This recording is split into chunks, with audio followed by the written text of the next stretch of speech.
Ready? All right, we're live. You got it? Okay, thank you. Good evening and welcome everyone to the special closed session meeting of the Salt Lake City Council for Monday, June 13th of 2022. Now call the meeting to order at 6:01 p.m. Madam Clerk, please take the roll. Councilmember Clark. Here. Mayor Pro Tem Infante. Here. Councilmember Arona. Here. Councilmember Thomas. Here. Mayor Urick. Here. Could you please stand for the Pledge of Allegiance and I'll lead.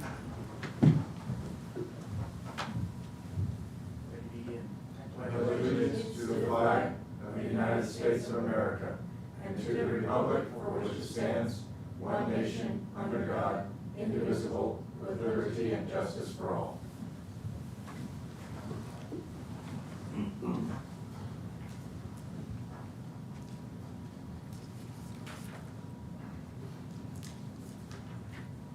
Madam Clerk, would you just please read the item about the public communications? Public communications on closed session. This section is intended to provide members of the public with the opportunity to comment on closed session items only. Each speaker will be afforded 3 minutes and may speak only once. Thank you. And seeing none out here, There's no members. no members, and we didn't get anything in writing. I don't see anything here, so we'll just recess to closed session at 6:03. In closed session.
All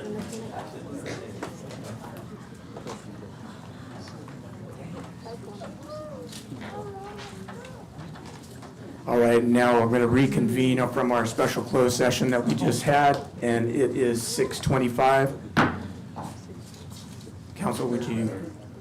Thank you, Have Mr. any Mayor. comments? The City Council met in closed session pursuant to Government Code Section 54956.9 subdivision D4 on one matter of anticipated litigation. There was no reportable action.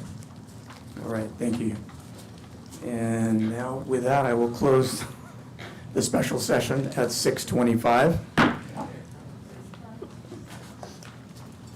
6:35, I'm sorry. He missed that day.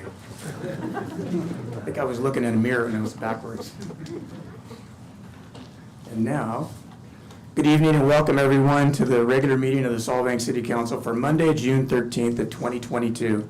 I call the meeting to order now at 6:35 p.m. Madam Clerk, would you please take the roll? Councilmember Clark. Here. Mayor Pro Tem Infante. Here. Councilmember Arona. Here. Councilmember Thomas. Here. Mayor Yurick. Here. Would we please stand for the Pledge of Allegiance, and I will lead in that.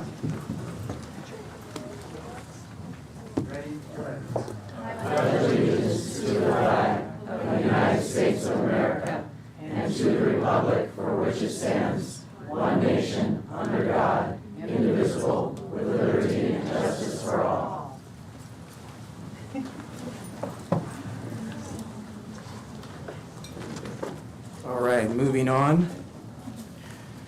Have a few proclamations, and looks like we have a captive audience here. Actually, they've captured us, I think, surrounded us. So anyway, I'm going to start off with the Juneteenth proclamation. And is anyone here to accept the Juneteenth proclamation? No.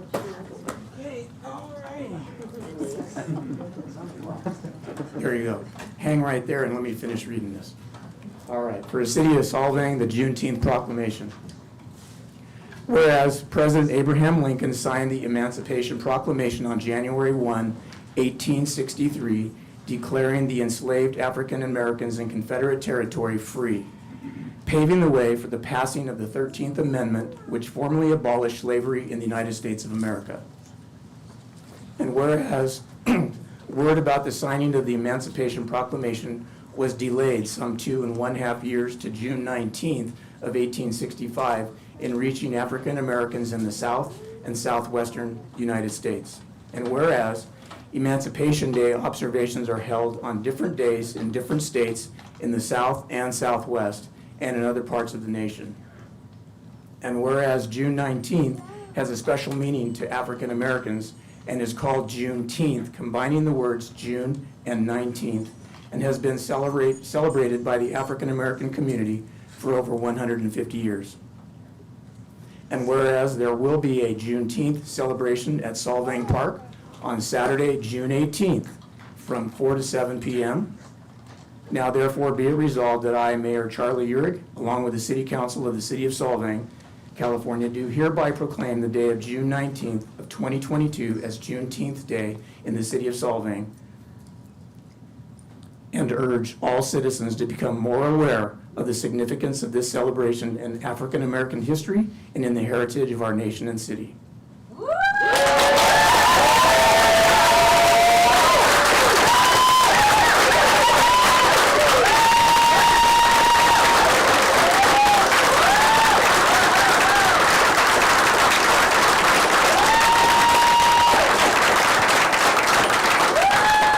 Hi, my name is Denise Elamine, and I am standing in for Vashti Wilson today. I just want to say thank you so much to the City of Solvang. I'm so proud of my city. I moved here 8 years ago, and this city is just one beautiful, loving city. And I just want to thank the City Council and every person in this building and lives in this town. Thank you so much. We really appreciate this, and we feel the love. Thank you so much. Let's party in peace on Saturday, and let's have fun.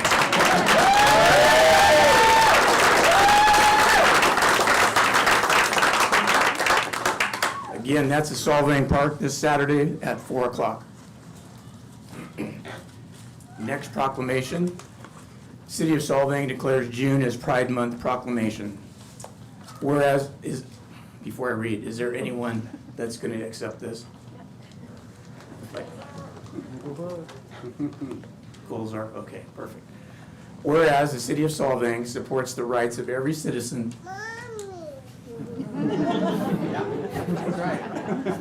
to experience equality and freedom from discrimination, and whereas all people, regardless of age, gender identity, race, color, religion, marital status, national origin, sexual orientation, or abilities, have the right to be treated equally based on their intrinsic value as human beings. And whereas the City of Solvang accepts and welcomes people of all backgrounds and believes a diverse population leads to a more inclusive and vibrant community. And whereas many local LGBTQ+ persons contribute to the cultural, civic, and economic successes of the City of Solvang, as well as the entire San Ynez Valley. And whereas we must acknowledge that education is vital to end discrimination and prejudice for everyone. Now therefore be it resolved that I, Mayor Charlie Uhrig, along with the City Council of the City of Solvang, California, do hereby proclaim June 2022 as Pride Month and encourage all residents to celebrate the many contributions and achievements from the LGBTQ+ community that enhance our beautiful city.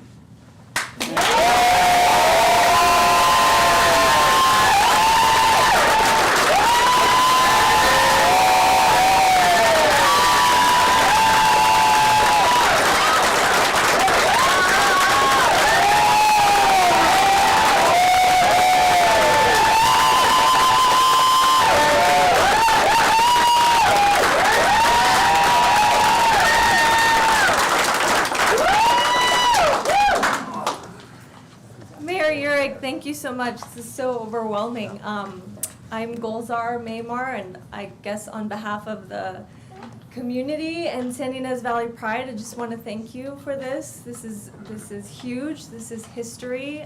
Thank you for upholding the dignity of our city and our community. We really appreciate this. Thank you all for coming.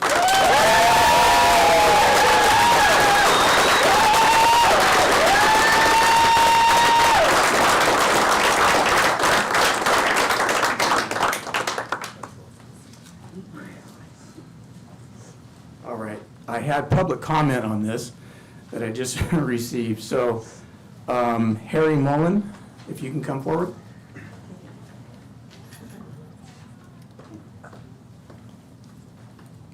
Hi, my name is Harry Mullen. I am from Los Olivos, and I will be reading on behalf of our president at San Ynez Valley Pride, Matthew Cavalli. Pulling it up. These are his words.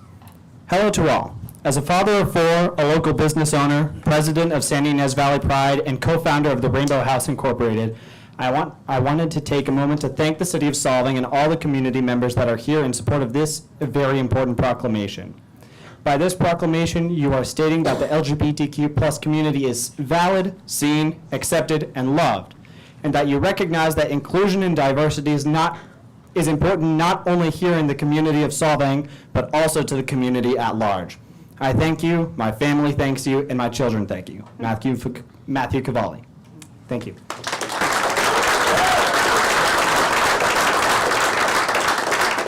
I had one more, Pastor Chris Brown.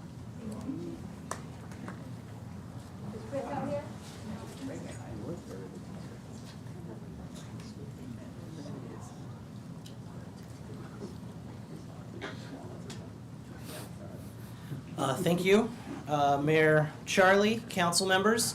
I'm here with a couple hats on. One, pastor of Bethania Lutheran Church, but two, kind of a historian of this town, because the founding of this town is integrated with the founding of Bethania, as two of the three founders became the first president of the council and pastor of that church.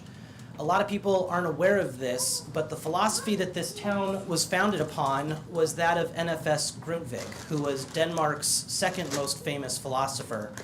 And Grundtvig had a philosophy that we are humans first and Christians second because we are all united in our humanity while we are not all united in our faith. I feel like this proclamation hits the heart of what this town was founded upon, and that is the essence of community and experiencing our humanity in one another. And as the pastor of Bethania, I want to thank you all so much for doing this. This isn't just a historic thing for where we are at as a society right now, but what you've done truly does hit at the heart of the Danish immigrants who came over and tried to create a town of welcome and love and community. So thank you all so very much for doing this.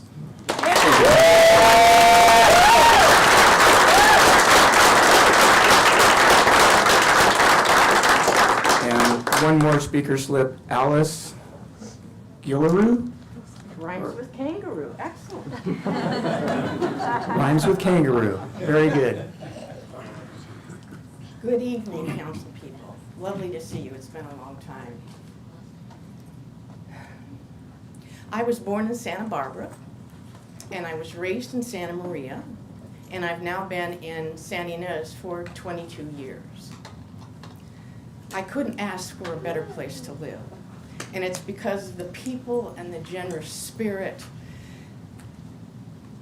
and as it's been said before, the humanity of all of us here, and the things that we've gone through and the things that we will go through again, because life is pretty hard right now for many, many people.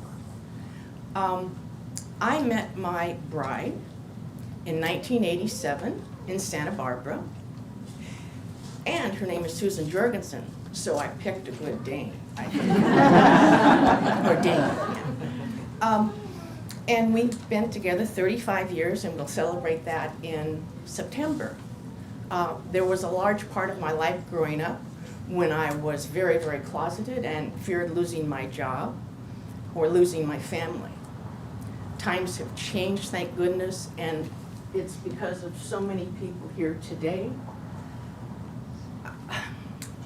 I said to someone before coming in that my hair used to be brown, a nice brown.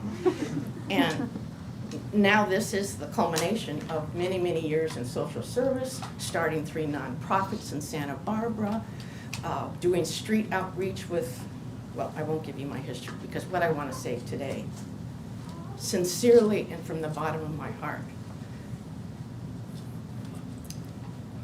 you've made me a very, very happy person with this affirmation.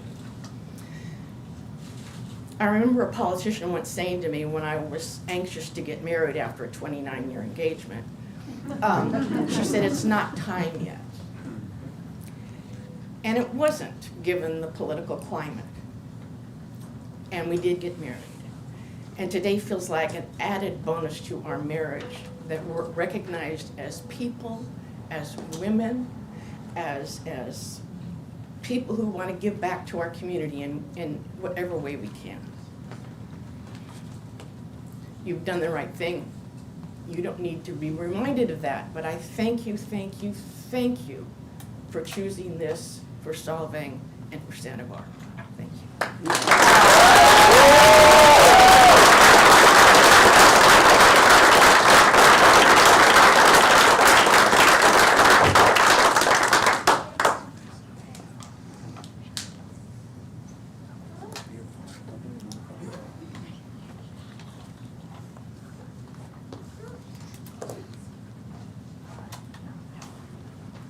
Sorry, just trying to get the logistics of this.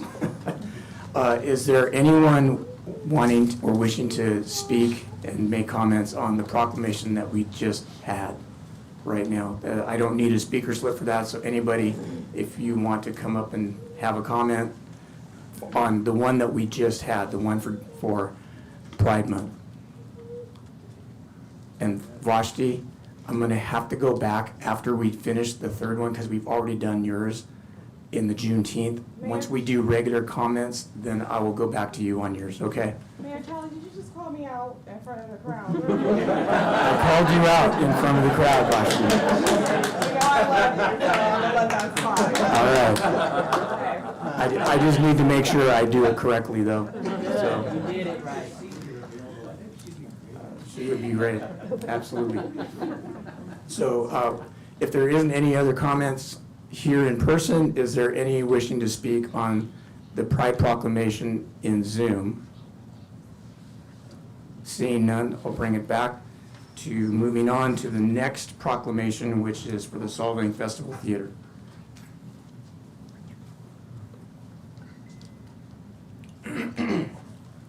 City of Solvang declares Solvang Festival Theater Week proclamation. Whereas the Solvang Festival Theater, after a 10-month renovation, will reopen during the week of July 10, 2022, and whereas the Solvang Theater Fest Board of Directors approved and undertook the Imagine Building the Future, the $5.3 million capital campaign for the Solvang Festival Theater, and whereas the Solvang Festival Theater's renovation will significantly enhance audience experience and improve safety, accessibility, and technology, and whereas over 600 community members, foundations, and businesses contributed support toward the capital campaign to renovate the Solvang Festival Theater, and whereas the Solvang Festival Theater is a unique live performing arts venue that promotes the highest quality experiences for artists and audience members, and whereas the Solvang Festival Theater is a destination outdoor theater that attracts audience members who contribute over $1 million annually to the local economy, and whereas PCPA productions at the Solvang Festival Theater have attracted an estimated audience of over 1.3 million patrons since the theater's opening in 1974, and whereas the Solvang Festival Theater is an essential resource for many community nonprofits and other organizations benefiting from the use of the venue, and whereas the goal of the Solvang Festival Theater Fest Board of Directors is to connect and enrich the community while encouraging the understanding, learning, and appreciation of diverse ideas and cultures. And whereas the renovation of the Solvang Festival Theater will ensure the continuation of this cultural treasure for generations to come. Now therefore be it resolved that I, Mayor Charlie Erg, along with the City Council of the City of Solvang, California, do hereby proclaim the week of July 10, 2022 as Solvang Festival Theater Week. Is there anyone in the audience here? Oh, great.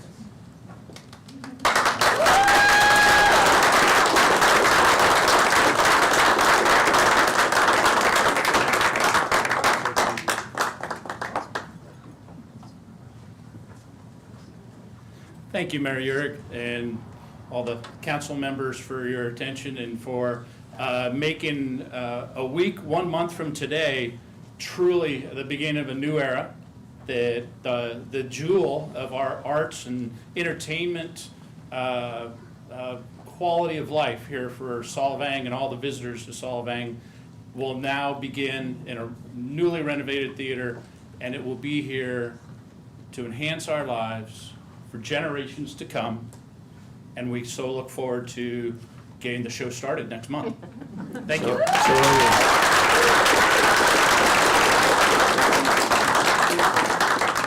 All right, that's the last that I have of proclamations, and there's no presentations, so moving on to public communications. Madam.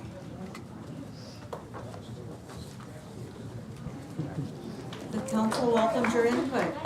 This time you may address the council on items not on the agenda and on consent. The time limit is 3 minutes, and we will start with in-person public comments first.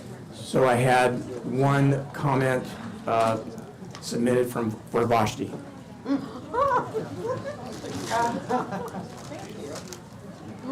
Okay.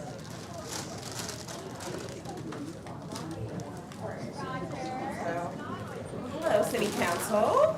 And I brought you some of Madison's crowns. She couldn't make it today because she's playing Cold Spark, but she wanted you to have some crowns, she said, for your kids. So. Mr. Condon, don't take all the time. So thank you for allowing me to address the council today. It was in regards to 2 different comments that I want to make, and I could come back up if I need be. The first is regarding Juneteenth. I want to say for the City Council, the City of Solvang, Santa Ynez Valley as a whole, the way that you have embraced my daughter's initiative, Maddie's Treasure Box, and embraced what we're trying to bring to the community and how we're trying to bring the community together. We don't take it lightly. And so I stand up here on behalf of many behind me, half that left, but they wanted to stand up here behind me. And I stand as their speaker to say that Juneteenth is a remembrance of those that 2.5 years after the Emancipation Proclamation, they were finally given their freedom. And it was freedom that had been hard-earned. It was freedom that was owed to them as soon as they stepped foot in this great country. And it was freedom that was withheld from them. And so 2.5 years, they were finally given notice, if you can imagine, these enslaved African Americans, that they had been freed 2.5 years before. So if one can imagine them working for almost 3 years without a paycheck, and then to be told that you were given your freedom before and you could have walked away at any time, and not knowing that. And I can imagine how they felt to be bamboozled, to be taken advantage of, to be seen as less than, and not even as a human, to be told that they have been given their freedom. And so when we celebrate Juneteenth, we celebrate the fact that they were not able to stand up for themselves, but we can. And we can do that with community, with collaboration, with love, with unity, and with a lot of good food from High on the Hog Catering.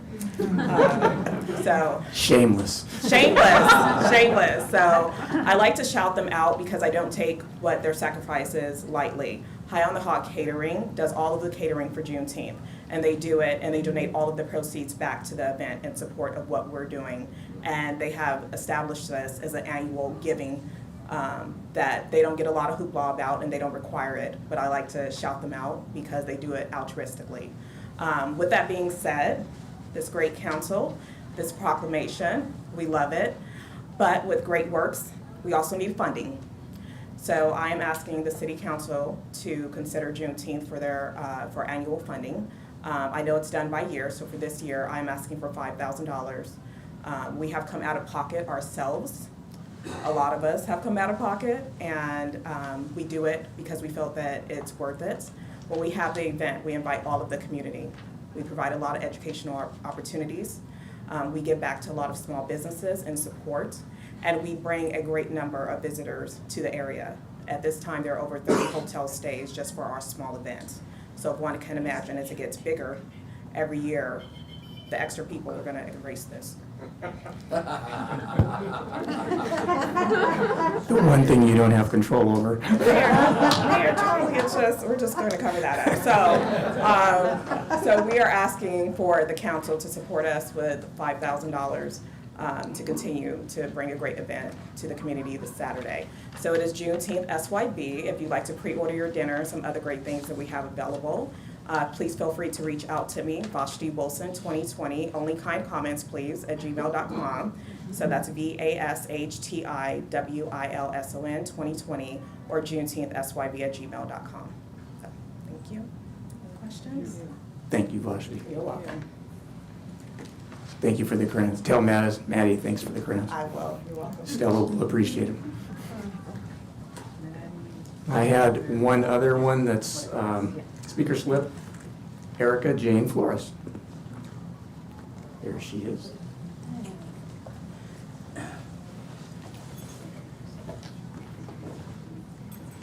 Vashti, you might not be the only one that gets the red light, but good evening, Honorable Mayor and Council.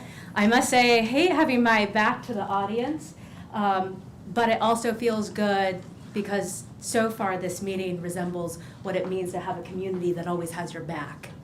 And so I'm very proud to be a part of this community. Born and raised, 4th generation, and I took that for granted when I grew up. But when I became a mom myself, I realized that this was exactly where I wanted to be, and tonight is an example of exactly why. When I had the opportunity to join San Ynez Valley People Helping People, it came without hesitation. And I'm excited to invite you and share with everybody that on July 9th, we will be celebrating our 10th San Ynez Valley Polo Classic, our signature fundraiser benefiting People Helping People, and it also serves as the kickoff for our 30th anniversary as an organization. The proceeds benefit the comprehensive 18 programs that we deliver throughout this community, and especially right here in the heart of Solvang. We are planning for over 1,300 attendees. We have increased our sponsorships and individual donors. And what's really remarkable is that our 3 of our most recent major sponsors are families that have moved here in the last 90 days. They, after visiting here and after seeing what Polo and this community is being, that they've decided this is where they want to be. Also, this year we are establishing, through the visionary of these new major sponsors, a day of service. On Wednesday, July 6th, our players and their families will be participating in our weekly food distribution at the San Ynez Mission. So we're proud to have an event that, supported by Visit SYV, that has allowed us to have major publication recognition by the U.S. Polo Association, featured in AAA Westways magazine and 805 Living, but at the heart of it is service. I also stand behind here as a former client.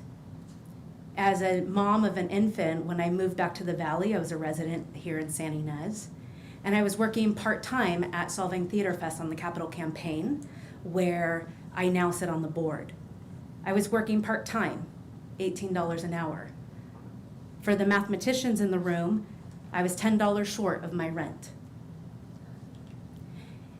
And if you want to access the type of agencies, you need to go outside to Lompoc, Santa Maria, Goleta, and Santa Barbara.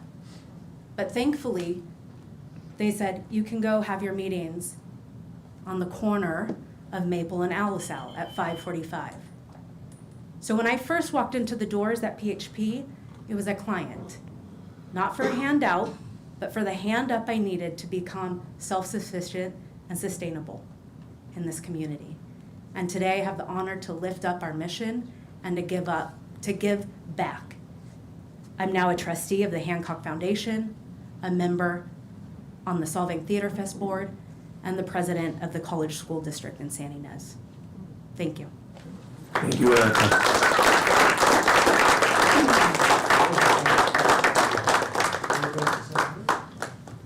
Erica, where is the classic going to be held? Just give you that time. Absolutely. So the classic will return to Piocho Ranch in San Ynez at Happy Canyon Vineyard. Okay. And we're planning for 1,300 attendees in our VIP tent, our general admission, and our wine club. All right. This Piocho Ranch. Piocho Ranch. Thank you. And I do have flyers.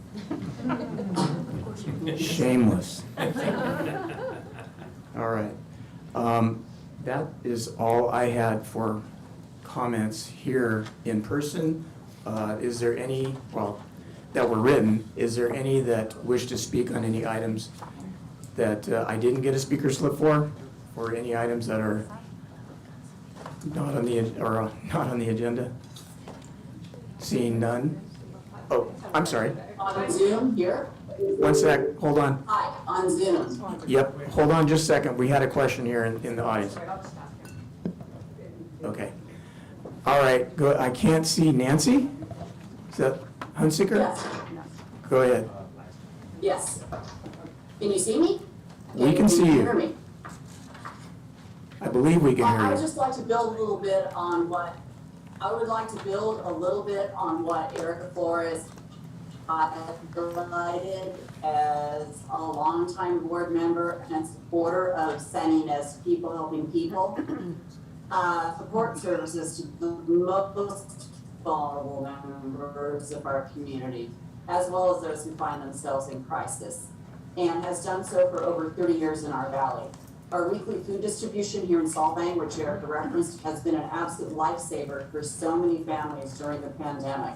And it has also often served as an entry point for accessing our 18 comprehensive programs.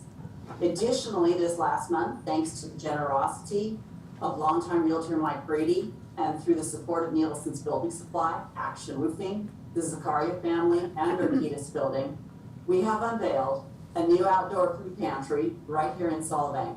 It's modeled on the idyllic farm stands, which are all over our valley, and it's open to all, free of charge, 24 hours a day. In addition, this last year, we have created a new mental wellness health center where we provide individual, couple and family therapy sessions well above and beyond the sessions we conduct at each of our local schools, as well as via telehealth. Additionally, annually, PHP provides approximately 1,300 free counseling sessions. There's a widely acknowledged mental health crisis in our country, fueled by lack of providers and lack of access, particularly to those of modest means. Our community is not immune. People Helping People is helping to fill the gap of mental health services in our valley, while also preparing the pipeline of mental health professionals with multiple insurance earning hours to become fully licensed therapists. I've had the privilege of coordinating our St. Inez Valley Women's Independent Giving Society, which over the last dozen years has donated nearly $400,000 to People Helping People. As your council plans for the year ahead, I respectfully ask you to join with us in renewing your support for People Helping People. And lastly, I shall also be shameless. I hope you all join us at the Polo Classic coming up on July 9th. Thanks so much for your time. Thank you, Nancy. There were a couple back here bringing it back. Kim, Yeah, real quick. I see your hand.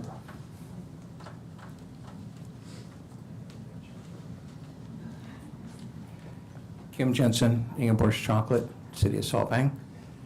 Thank you, Mr. Mayor and council members, for allowing me to speak.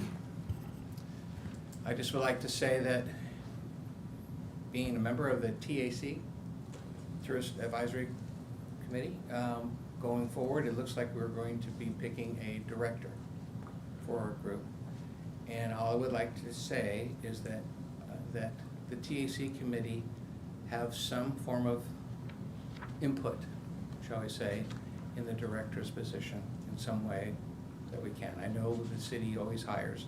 This director position may be an employee, or will be most likely, but if we can have some sort of input in it, it would be just something to say. That's it. Thank you. Let me just confirm too, you're talking about the marketing director? Yes. Okay. I'm sorry. Yes. Just making sure what. Tourist, yeah. The I know there's a lot of committees, TAC sorry. was getting a director. Yeah, that's what it sounded like, that's why I just wanted to Right, confirm. I want to make sure that the TAC director that's coming in, that we would have Gotcha. some input on it. Okay? Got it. Thank you. Thank you. Is that a hand? Well, I'm here for requesting grant funding, and I'm not sure when it's appropriate. Let me ask. If it's an item that's on the agenda, then it would be during the agenda time. If it's not an item that's already on the agenda, then you can make a general comment. Which grant is it? Atterday Get Home from Yes, Meals so on Wheels. you're on the agenda. It will Okay. come. Here you go. Yeah, this is just for items that are not on the agenda right now. Okay, thank you. I thought I saw another hand in the back. Did I? Okay. I do have a clarification. Oh. I'm Can you probably- step yes, up? I'm probably not on the agenda, but I'm also here to request funding for a nonprofit. And so I'm not sure of the procedure for that, if I should wait. I don't think we're on the agenda, but. What is the? It's the San Ynez Valley Therapeutic Writing Program. So. That's on the agenda. It is on the It's- agenda? It's not on the agenda. Not this So year. this will be general So comment. I would wait until the end of the public comment section, or I would do now? This would be the time. Okay, I'll take my turn.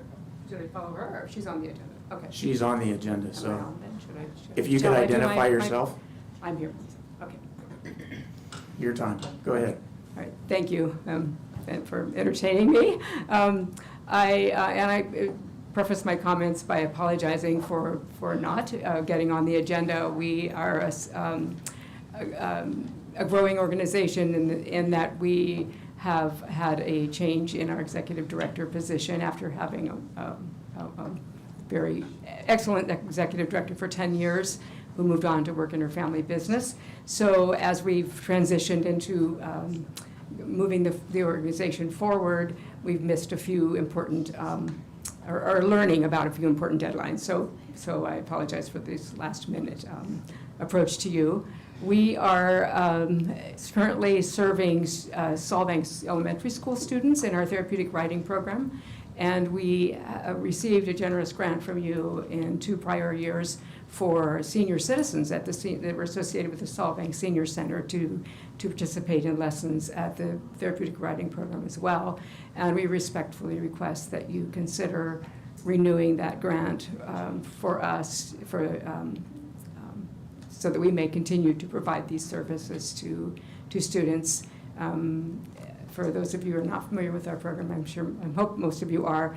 Our purpose really is to provide animal-assisted equine therapy to children and adults, in the hopes that we will provide healing properties and services to those students and make their lives better and more healthy. And we appreciate your consideration of our request. What are you requesting? We would request $5,000 if you would consider it. Thank you. All right, thank you so much.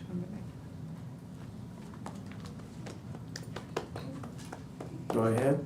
Hi, I'm Denise Elamine again, and I didn't know that she was going to speak on this, but I just wanted to say the therapeutic riding class that I attended that for the last 3 months, and I started off taking a friend who's 87 years old who has beginning Alzheimer's, and she had a memory about a horse, and she just wanted me to find somewhere for her to pet horses. And the senior center told me that they had a senior center had a therapeutic thing, and she would be welcome for that. So it's on Mondays, and I started taking her. She was petting the horses, and I saw the people riding the horses. So I decided to ride the horse, and I love it.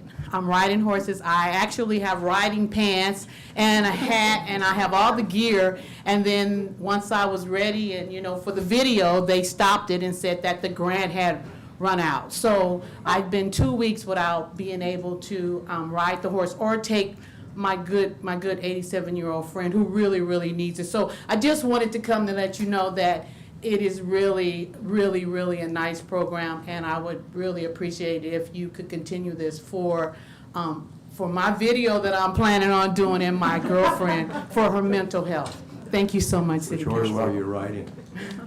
You know what? They keep changing me. I've been on 3 different horses. The rest of the people, they get to ride the same horse, but my horse seems to take off and want to go and run, and they're like, no, Denise, supposed to put you on somebody else. So I've ridden 3 horses, and I'm sure when I go back, they'll start me again with somebody else new. But hey, come and see it. It's a lot of fun. Maybe you guys need some therapy after your council meeting. Tonight after the water thing, you're going to need some counseling. Seek horse treatment, okay? Thank you. Thank you, Denise. Didn't know we looked that bad. I thought we were trying to hide it really well. Anyway, so that, as far as I know, that's the last of all the comments. Oh, Vashti. So this is my last comment of the night, and it is regarding your marketing. So I want to preface this by saying my background, I have an undergraduate degree in integrated marketing communications. That is marketing, PR, and communications. I have a master's in business, and I have a master's in data science. I was also an Air Force officer, so I was a cryptologic linguist, and I was a contracting officer, so I helped establish Bagram. So that gives me kind of a unique position to speak on your marketing that's coming up. You are looking at awarding approximately $300,000 annual marketing contract. I was fortunate to be here when your Tourism Advisory Council met about that and did their final recommendation. When they met with the candidates, they were able to do one in-person kind of spill, if you will, and give their presentation. And from that one in-person kind of pitch, if you will, the final recommendation was made for one agency. I was a little bit alarmed to hear some of the items that agency had suggested as being persuasive in selecting them as the first candidate, because the items they listed were actually plugins. And what happens with plugins is the company owns that. And so if they decide to go out of business, if they go defunct, your plugin is gone. And so if one of your major considerations for that company is based upon a plugin and not a novel system that they build for you from the ground up, then you essentially have given control over to another entity that is not at the mercy of your contract. And so what I'm asking you all to consider is to go back with your top 3 candidates. I believe it was Abby, RBG, something initials, and Charette, and have them do a second pitch. They would be able to do it in the time before the next meeting, and that way you can be sure that whoever was established as the front runner was someone who didn't just have a good day, if you will. I want to be sure that what you get is quality marketing services, because that's what we deserve here. And I do have a unique, to be able to take into consideration those. I watched all of the pitches. I sat there, so it was many hours. And I truly feel that you need to go back and let them do a second round of pitches with your top 3 candidates, also taking into consideration their referrals. So at that meeting, the referrals had come back, and that needs to be a part of the scoring for each of those companies, especially at a contract at this level. So, thank you. Thank you. All right, moving on from comments to the city manager's report. Thank you, Mayor and Council. I would like to start us by looking at a busy schedule. As you have heard, there's lots of great things going on. But I also want to announce to everybody that there will be yet another event coming up on our radars. On August 24th, the city is working with the Chamber of Commerce. The Chamber of Commerce is coordinating the State of the City for 2022. It will take place on August 24 at 11:30 a.m. and will be at the new restaurant in town, which is called the Cork Craft House, and it's located where the old Route 246 used to be. So the tickets are available through Chamber of Commerce, and I just wanted to announce to everybody that the State of the City is coming up here in a couple of months. What was that date again? August 24. So everybody is invited, and you can purchase your tickets through Chamber of Commerce. Another important workshop that's coming through the general plan update is the conversation that was the direction from City Council to continue discussions through the general plan update with the community regarding a potential concept being developed to have a plaza or promenade project in the community. And that conversation is going to be scheduled for July 18 at 6 p.m. We have not decided on a location yet. We might do something creative and actually gather up at the park or maybe in Copenhagen to hold this community workshop. But we definitely want to start advertising this and getting the word out, and I'm very much looking for all of the community input on this very important topic, which will inform whether or not we move forward with some project. So we will have, as part of this workshop, some data regarding traffic impacts with closures of Copenhagen potential. We'll also have the conversation and the ability for community members to bring up any other ideas and really have that open dialogue. So welcome everybody to attend that workshop. And of course, just reminding everybody of all the busy season of special events coming up. We just talked about Juneteenth coming up next. After that, we'll have the Music in the Park kicking off. The Pierce Air Society car show will be in the parking lot on June 24th by the Solvang Park. Then you have Movies in the Park starting. The Santa Ynez Valley Pride event we just talked about on June 25th. And of course, the 4th of July parade and fireworks are back. Once again, the fireworks tickets are available for purchase. The parade will be taking place in the morning. We'll be on the mission, so going back to pre-COVID. And then we'll start looking towards all of the fall events, including the Danish Days, which will be their 50th anniversary. Moving on to the advanced calendar and what to expect for the next agenda on June 27th, 2022, you will hear the final recommendations for the fiscal year two-year financial plan for covering the years of 22-24. We will also be coming back to you with a proposed resolution for connection fees update for utilities. Along with that, we'll also be bringing some recommendations to amend the drought ordinance, proposed modifications to an ordinance to align it better with proposed new rates. And we'll also be coming back to you with analysis of a poll which has been conducted and has been concluded for a potential tax measure for you to consider placing on the November election. And that would be considerations for sales tax and TOT. That concludes my brief report. We have a busy agenda today, so thank you, Council. Are there any questions of the city manager's report? Seeing none, moving on to the consent agenda. Consent is designed for routine administrative city matters and is approved by roll call vote with one motion. These items are discussed only on request of council members.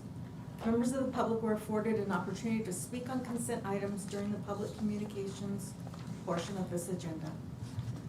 Any council members wishing to pull any items from there, or do I have any questions regarding that?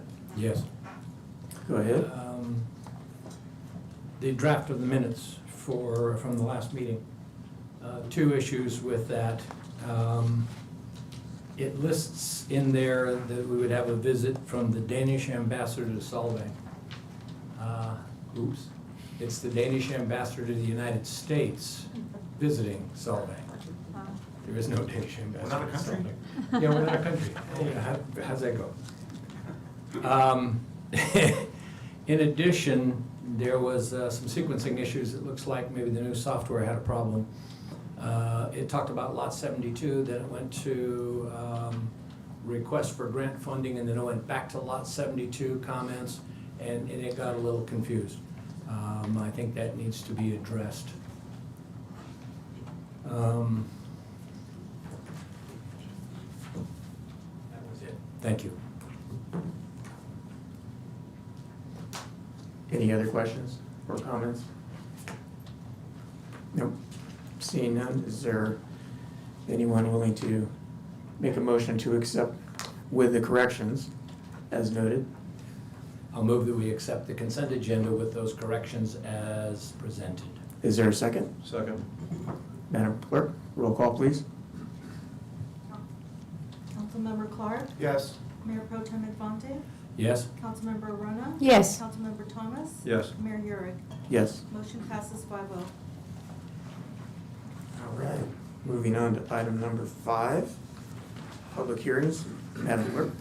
We never got to council comments, did we? Oh, did I miss that? I think you did, actually. Skipped it. That was number 3 Number 3, on the agenda. okay.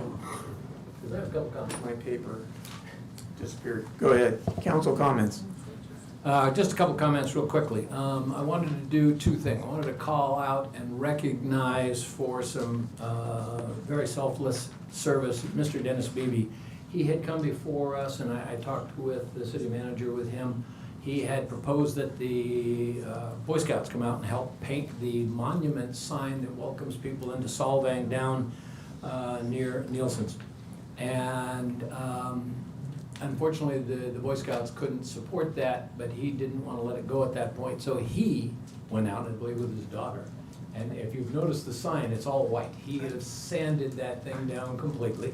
He's been working with our utility director, Mr. Olds, and with the city manager to get the colors and everything else. We'll get the paint for him, presumably, and he will repaint that sign. So we will have a refreshed sign coming into the city of Solvang, thanks to Mr. Beebe, and I really want to recognize him publicly.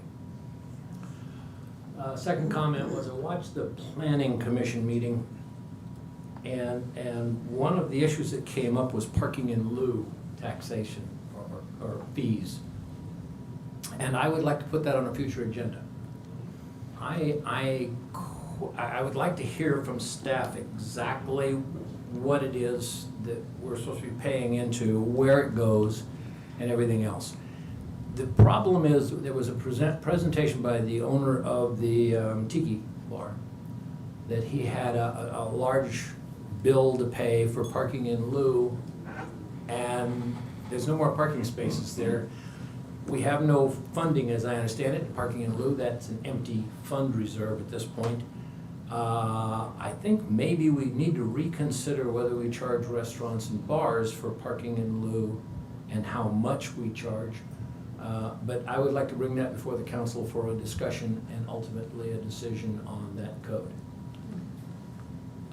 Third, while watching the Planning Commission, and I just got another message from somebody, the volume of everybody talking was very low. It was very difficult to hear. I want to recommend that each of us, as we speak, bring these microphones right up to our face so the volume is acceptable to the people that are watching it on Zoom, watching it on Comcast, watching it on YouTube, etc. I told the city manager about it. There was also a couple of technical issues, but one of the things is if you watch the planning commissioners, they all sit back like this. And when they sit back that far from the microphone, you can't hear them very well. So I'd like to recommend to all of us on the dais and all of the other agencies that use this and these microphones to speak very close to them. That's my comments. Thank you very much. Great, thank you. Any other comments?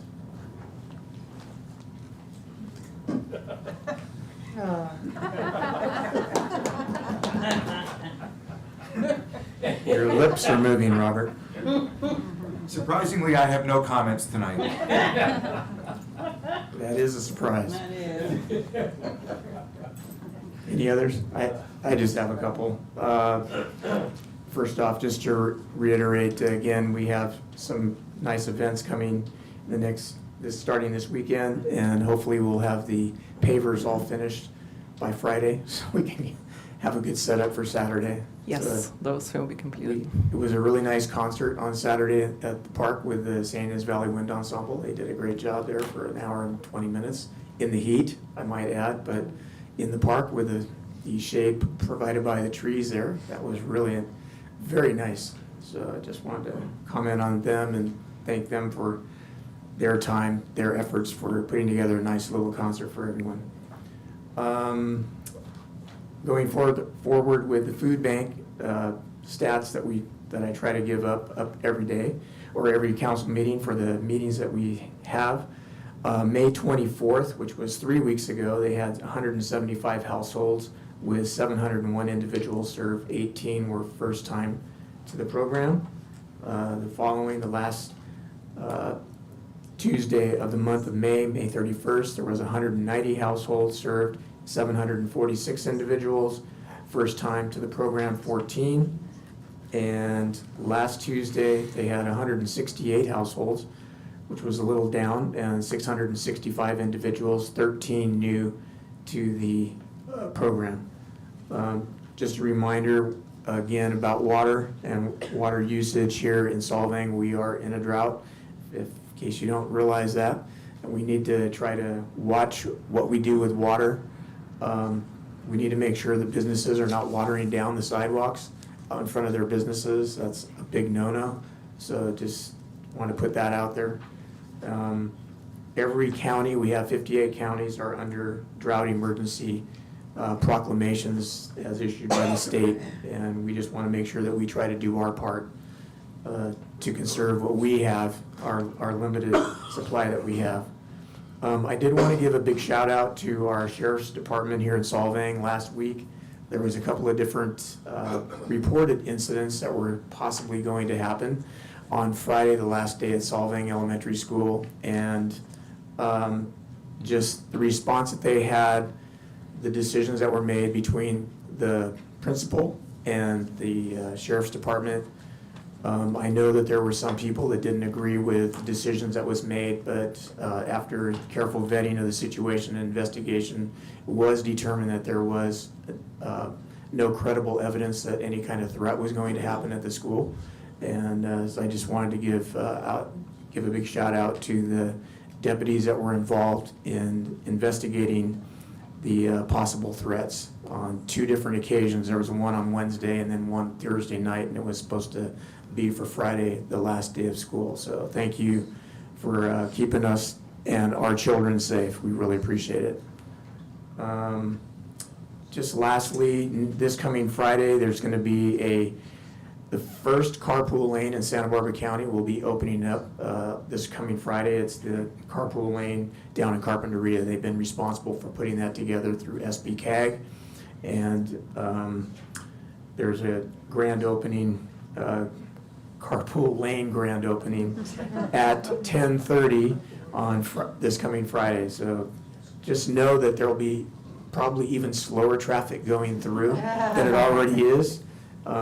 And there was a trip that went to Washington DC that consisted of the Santa Barbara County Association Board Chairman, who's Doss Williams right now, and past Director Holly Sierra. They went, obviously, who's our mayor here in Buellton, and they went and met with all of the leaders that we have in our different various legislators there, trying to get more federal funding to help assist with all that Highway 101, not just in the South County, but also up here in the north. And, you know, so we've been fortunate to get some of that funding here. And just going forward, be safe out there driving through that area. That's all I have for council comments right now. We did the consent agenda because I messed that up, so I'm sorry about that. And moving on to item 5, public hearings. Madam Clerk, would you please read the title? Public hearing to consider Proposition 218 utility rates, consider written protests, declaring results of the majority protest proceedings, and adopt resolution number 221172.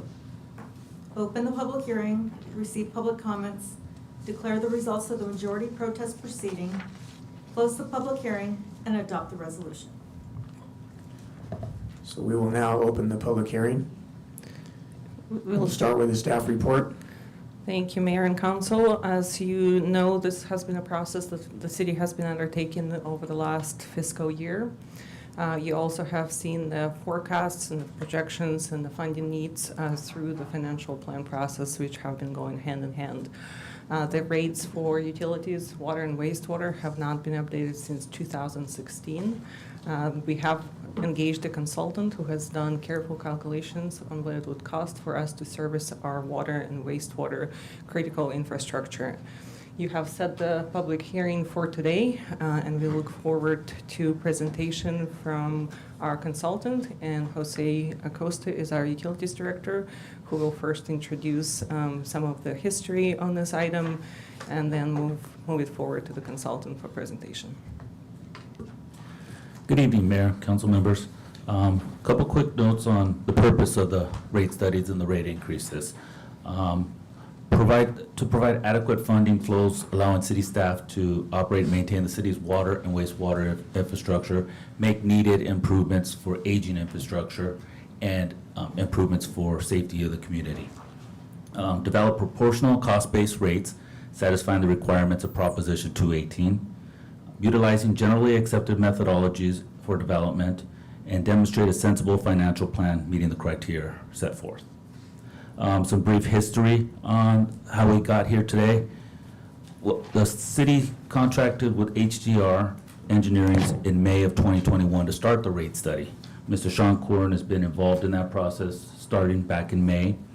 And he made an initial presentation to the council back in November of 2021 regarding the rate study. At that time, he took comments from council and collaborated with staff to make a presentation for the public workshop in February of 12th of 2022. At that workshop, we also took comments and direction from council members and also from public and implemented those into the rate study.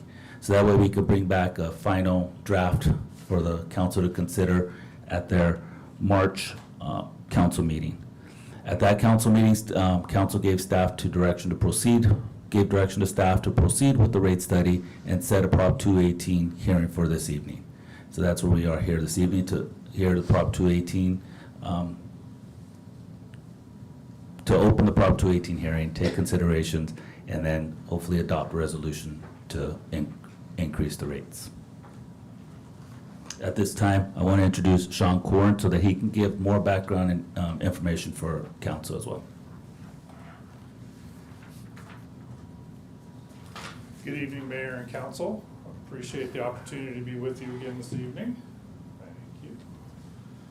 And I'll do a brief summary of the rate study here. We have a short presentation or shorter presentation. Is it pull up? Thank you. So as Jose mentioned, really the key goal of the rate study is to develop cost-based and proportional rates that will meet the operating and capital needs of both of the utilities, each on a standalone basis, and I'll talk a little bit more about that. And that's really driven by the requirements of Proposition 218 to develop the analysis following that construct, but based on your specific customer and system characteristics. So in order to accomplish that, we develop a three-step process, and that's the revenue requirement, cost of service, and rate design. That revenue requirement provides the basis for the needs of each utility for both operating and capital. That component is then proportionally distributed in the cost of service to develop those unit costs for each customer class of service, so residential, commercial, irrigation on the water side, or residential, and then your multifamily, and then your commercial low and high strength customers on the sewer or wastewater side. Once we have that, then we can develop those rates based on that information. That gives us our proportionality and cost basis for establishing the 5-year rate transition plan. So I'll start off real briefly on the revenue requirement. Ultimately, this is really just comparing your revenues to your expenses, but both the operating and the capital. And when we looked at both utilities, on the capital side, we have some key drivers. We have some major improvements necessary on the water side to replace aging infrastructure, such as pipelines, refurbished wells, and reservoirs. On the wastewater or sewer side, we're looking at necessary upgrades at the wastewater treatment plant to enable the city to meet those required discharge permit components. So as we go through that analysis, we also layer in prudent financial planning criteria, such as maintaining adequate debt service coverage ratios and prudent reinvestment in the system on an annual basis, or pay-as-you-go funding. The results of the analysis provide a rate proposal for the next 5 years. We do look out 10 years to evaluate the need for adjustments in the long term, provide you all with that information. And each utility is evaluated on a standalone basis. So part of the requirements of Proposition 218 is that water revenue stays in the water fund, sewer revenue stays in the sewer fund, and there are no other transfers going out of those funds to support any other operations, so that those revenues stay in each of those enterprise funds. As we go through this, we look at this on an annual basis, so we match revenues to expenses, or it's also called the cash basis or cash needs approach. When we look at the water revenue requirement, this is a summary of that analysis. This takes into consideration the operations and maintenance expenses on an annual basis. So we start with fiscal year 22-23, projected out through fiscal year 26-27. The dark bottom part of that bar chart is our operations and maintenance. So that's the ongoing cost to maintain the water utility. We add to that our net debt service. It's the green. You see that on the far right-hand side. So given some of the necessary improvements for the wells and the reservoir, we're looking at additional borrowing to fund those, given the cost of those over the short term, so we can fund those projects. We have the blue, which is the rate-funded capital. That's the annual reinvestment in the system. And then you see a little bit of orange here or there. That's reserve funding. So really what that is in the first 3 years is putting money away to be used in the latter years to fund those capital improvements in the later fiscal years. The dashed line is our current revenues. So absent a revenue adjustment or a rate adjustment in water, then our revenues would not be adequate to fund our operating and capital needs for the water utility. Very similar approach for the sewer utility. A little slightly different story for this. Same approach. We look at the annual operations and maintenance expense. You'll see that in the dark blue on the bottom part. We have our debt service. You see that stepping up in those last 2 years of the 5-year plan. That's really in place to fund the necessary improvements at the wastewater treatment facility. We then have our rate-funded capital, the annual pay-as-you-go, and then reserve funding, which is going into place to fund future capital improvements and also maintain the financial targets that the city has. Again, the dashed line is the current revenues. So we need some increases in the sewer utility as well to adequately fund the operating and necessary capital improvements. So as we go through this, really the adjustments for both utilities are driven by the need to adequately fund your capital improvements, and as well as account for inflationary adjustments that may happen in the future. So as we've all heard in the news lately, what the impacts of inflation have had, the city's not immune to that. We've projected out into the future at about 3.5% to 4% a year in the latter years. This is based on our current 22-23 budget that we have in place today. As we go through this and are anticipating long-term borrowing, then we also have to maintain those prudent financial criteria, so the adequate reserves, maintaining debt service coverage ratios in order to even issue that long-term borrowing to fund those key projects for each of the utilities. Once we know the overall revenue requirement or how much revenue is needed to maintain each of the utilities, we then go to the cost of service analysis. And that cost of service analysis is in place to proportionally distribute those costs to each of the customer classes based on how they use the system. This is a requirement of Proposition 218, and it provides the basis so that our revenues equal our costs and there aren't subsidies on the system, so one customer group paying more than another customer group. At the end of the cost of service, we develop our average unit costs or cost-based rates, which then become the rates for year one, and then they're adjusted in each of the 4 years after that for our projection purposes. So as we look at each of the utilities, on the water side, we have our 4 customer classes of service: single-family, multifamily, commercial, and irrigation. The key driver in the overall cost allocation or cost of service analysis is really based on the total annual consumption of each customer class, and then how they use the system, and it's referenced here as peak consumption. That peak consumption drives the system needs, so that results in larger pipes to meet those larger demands, as well as wells and supply as you go through that process. And then there's a customer or a fixed component of that as well. On the wastewater side, similar customer groups: single family, multifamily, commercial low, which is domestic strength wastewater, and commercial high, which is higher strength wastewater. When we look at the sewer or wastewater side of this, that's really a key driver because the higher strength waste takes longer to treat, is more costly to treat in order to meet the required discharge that you have at the wastewater treatment plant. The other key component is overall volumes that are discharged to the plant. So the results of both of these analyses for each utility provide that relationship between the current revenues and the current costs.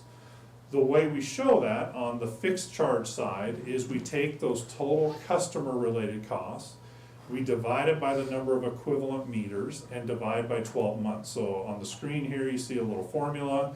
We're calculating a monthly fixed charge per equivalent meter, and I'll talk about that in a little bit more detail here in a few slides, of $75.08. That reflects the 2.9 million approximately divided by 3,200 equivalent meters, not number of accounts, as larger meters are more equivalent meters, divided by 12. That gives us our monthly fixed charge.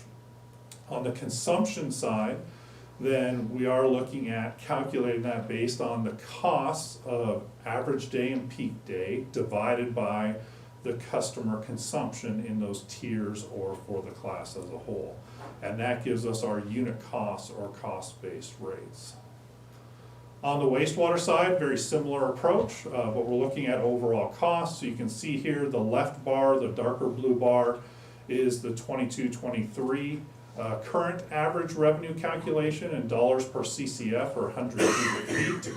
The lighter blue bar to the right is our average unit cost. So you can see really for the system, the single family, multifamily, and commercial low, it's a fairly proportional adjustment across the board.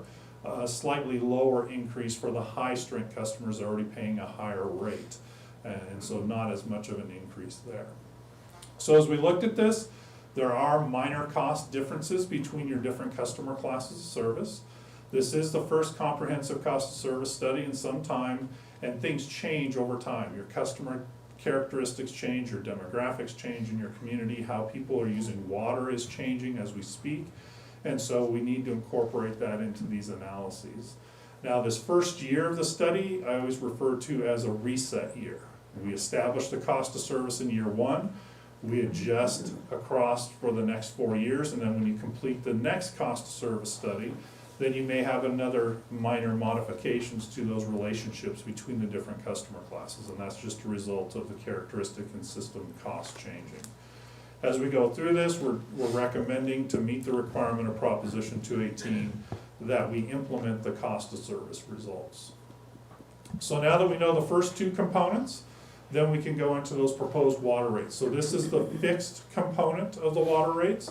So what you can see here on the first line, the 5/8 inch meter, the current charge is $75.43. The proposed rate is $75.08. That's that same number from a couple slides back. We just do the math once we've determined the costs associated with the customer. And then that's adjusted as we go out based on the overall revenue needs in fiscal years 23-24 through fiscal year 26-27. Going down the page, the larger the meter size, the higher the cost. That's in place to reflect the capacity or the demand requirements that those larger meters place on the system. So as an example, that 2-inch meter, again, reflects multiple 5/8 inch meters. So it's a simple calculation based on the actual flow rates of those individual meter sizes. That gives us our fixed component for the water utility. On the consumption side, there's currently a 2-tiered or block rate structure, 0 to 16 CCF and over 16 CCF. As part of the study, we evaluated alternative structures, and we went back and reviewed the consumption data of those single-family customers. And so as we looked at that, we're recommending a 3-tier or block rate structure, 0 to 15 CCF, 15 to 35, and over 35. So what that really reflects is average indoor use, average summer use, and above average summer use, reflecting the peak summer use of those customers. For multifamily, commercial, and irrigation, it's a uniform rate or the same rate for all consumption.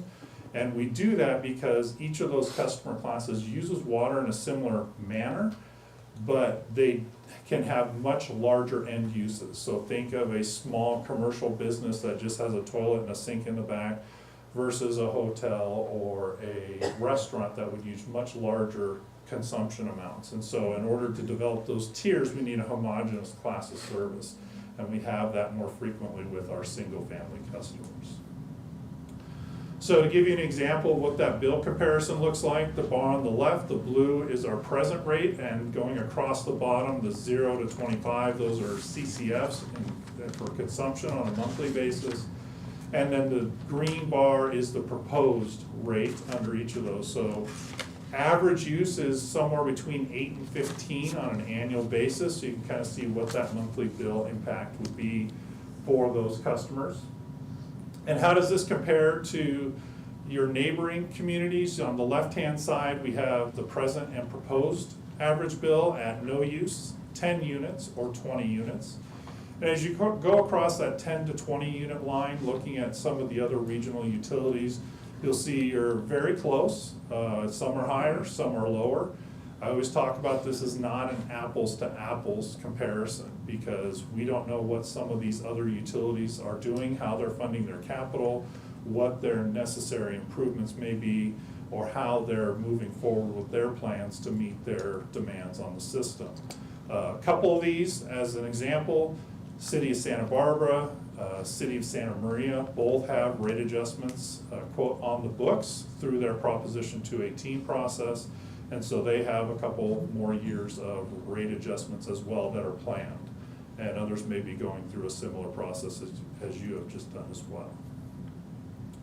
On the wastewater side, for single family and multifamily customers, it's a flat monthly charge.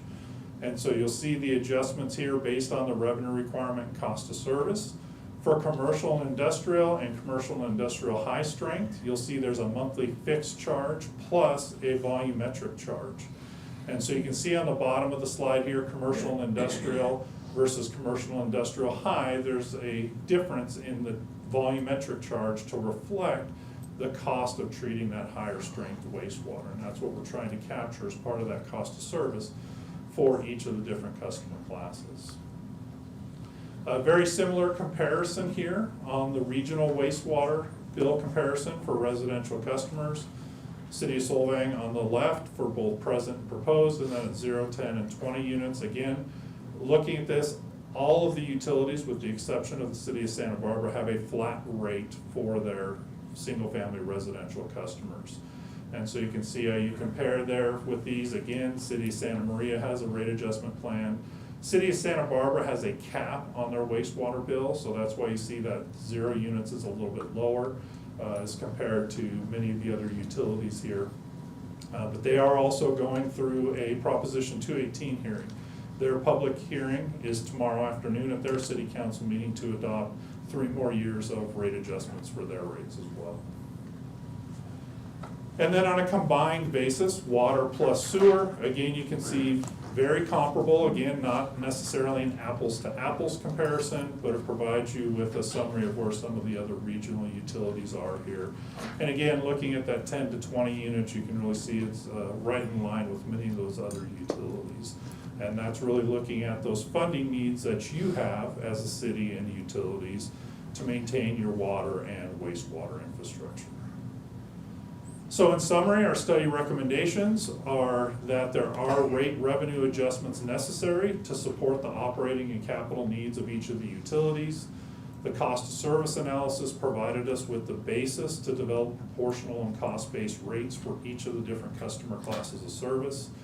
And then the proposed rates for fiscal year 22-23 through fiscal year 26-27 have been developed based on these analyses, and we'd recommend adoption of the proposed rates. Now with that, I will turn it back over to council. Thank you, Sean. I would like to just also point out that as part of the Prop 218 process, we did receive some protests, which are totaling at 41.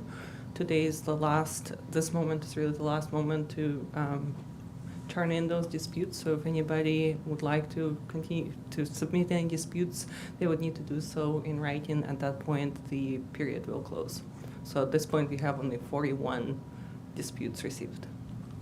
Okay, 41 out of how many? We have about 2,300 customers. Okay. Thank you. Is there any council questions or comments? I had just one quick one, and I just, mainly, most of the homes that have been built, I'm trying to think of maybe 98 and sooner, or coming this way to present, a lot of the single-family residents have had to have a 3/4 pipe or a 3/4 inch meter because of the fire stuff. Is there a way, is there a type of meter that would allow them to reduce to a 5/8 for regular stuff and only in an emergency basis? I mean, is there something do we have a smart meter like that would be able to? I'm just trying to figure out a way, because it's, pretty much every home here that was prior to that has the 5/8 meter, unless you had a number of acreage and you had the option at one time, I thought I remember, to drop down if you did have a 1 inch or a 3/4 inch, and you didn't have to service a fire meter or a fire system. You could go down to the lower rate. But I'm just wondering is that something that is even out there available? Has anybody designed it? We need someone to do that? So unfortunately, there is no meter There's that's smart. Because of the fire flow and the volume that's required on the instantaneous fire sprinklers, you do need that larger meter there to supply that in an emergency situation. And yet, we hardly have, there's virtually no fires for most of those. What would the meter charge be in 5 years? It's 75 now, please. I couldn't see it on the chart. $93.02 for a 5/8 inch meter. And so you're basing your meter charge? Sir, I'm sorry. We're doing our comments right now, so, I apologize. yeah, we'll get to the public, then you can do that. Any other comments? That's all I have for questions. I have a question. Councilmember. With all the different breakdowns, et cetera, if you could ballpark it for me, a family of 4 in Solvang, standard home, standard usage, et cetera, what percentage is the rate going up? I'll use my cell phone for a calculator. Please do. Just on the water side? Yes.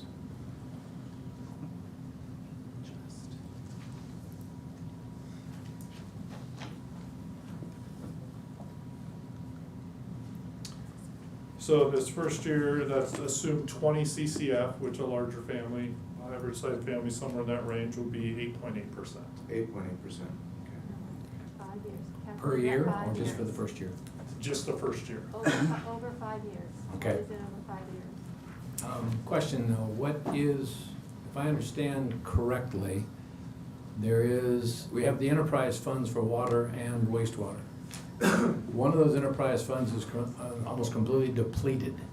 I forget which one, is that the wastewater? Which is the one we need to meet state standards. Yes. So we need the money to build or upgrade our wastewater treatment facility that we don't have. And we have some issues with water as well. One of the things that bothers me about this, everybody's concerned about the rate increases, and I understand that, I pay a bill here too. Is that we can't keep paying for it out of a general fund. That's why we're looking at increasing sales tax to increase our general fund, because it's not adequate to handle all of the capital improvement projects and then handle water and wastewater. So what you've done then is said, here's what we need to do to have enough money to keep the systems operating and build a reserve for the future? In each of the utilities, there are reserve requirements targeting how much cash is on hand or what's in the bank or invested through the city's policies. But really what that is we're, in water, we're meeting the minimum targets. On wastewater, we're not getting there until after this 5-year period. So we're working our way up to them over time. That's going to be a requirement of issuing the long-term debt, is coming back and meeting those reserve requirements. So even if it's a state revolving fund low interest loans, there are requirements around the amount of cash that you have to have on hand. And a lot of times that's based on 1 year's average principal payment, as an example, that you'll have to have. So that's what we're planning on in these first 2 years in wastewater specifically, is getting up to those levels so you have the adequate financial standing so that you can issue the debt to meet those required improvements. For the final upgrade process. Correct. Thank you very much. So I just wanted to bring it back a little bit so that we're all on the same page, because there's still the question as to why we are all having to pay this particular amount and why can't it go up and down depending on the usage. So the reason why Prop 218 exists, and correct me if I'm wrong, I'm going to ask you a lot of questions, is so that we are paying adequately to support the services, the water services that we have, correct? Correct, but it's by customer class of service, so single family, multifamily, commercial. Proposition 218 has a couple components involved in it. One of them is the cost basis of the rate. That would be what you just talked about, that we're enterprise funds, we're a city utility, we're not for profit, we're here to fund the capital and operating needs that we incur over this time period. The second part is that each customer class, what I mentioned, single family, multifamily, commercial, irrigation for water as an example, are paying their proportional share, or their, I'll say, quote, fair share. And that's really what that's around, is so that we have the different structure for each customer group, so that they're paying the bills that they should be paying based on how they use the system. Okay, so there is a cost associated with just having the service available, whether you use a lot of water or you go out on vacation and you're not using it, correct? Correct, absolutely. Yeah, so what would happen is that if we do the rates based on just how much water uses, the moment that everybody shuts down the water, then we're out of money to pay for the access to the service, is that right? Correct. For both water and sewer, the fixed costs from an accounting perspective are generally in the 80 to 95% range of the actual costs. So when you look at your budget, when you go through the water and wastewater budgets, most of those costs are fixed, at least in the short term. we don't collect, especially on the water side, we still don't collect all of our costs at that same percentage. We collect more through the consumption or the variable component than what our variable costs are. But you're exactly right. If we went all variable, then our revenues would be going like this, and we'd have to essentially have higher reserves to pay for those low periods of revenue to try and capture that time. Okay, so just one, another question regarding just the water rates, not, wastewater. I know that those, we talk about separately. So single-family homes do not have a volumetric charge. Is that? They do have, They there's do a have- fixed component, and then there's a tiered rate structure for single family. So it's the first 15 CCF, and then 15 to 35 is a higher rate. And that's based on the cost of providing that additional water at that level, and then over 35. So there's two pieces, a fixed charge and a variable charge, consumption charge. Okay, and that affects, maybe I should be looking at the figures. I'm sorry, there's just so many numbers. So if you look at slide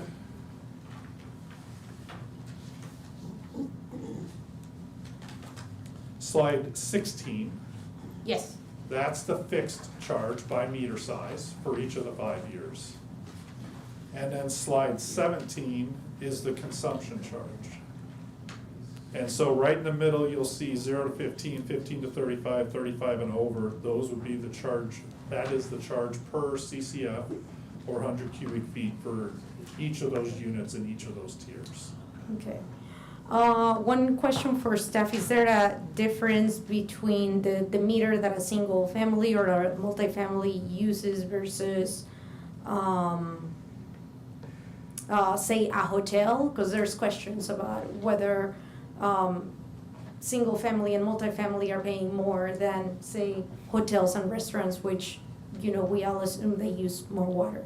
So there is a cost difference. As you can see, the meter size actually has to meet their max demand. So for a hotel, they have to have a larger meter, even though they may never use that max demand, it has to be able to meet it. So they do pay more in their meter fixed charges than a single family or multifamily. Okay, so whether they're using water or no water, they're still stuck with, how big is They could be their? anywhere between 2 and 4 inch, 2 and and sometimes 4 you'll inch. see a 6-inch meter for fire services as well. So they're paying anywhere from $12,000 to $4,000 a month, regardless of their use, Correct. compared to The a 75, single family which pays, $75 to $112. okay, thank you.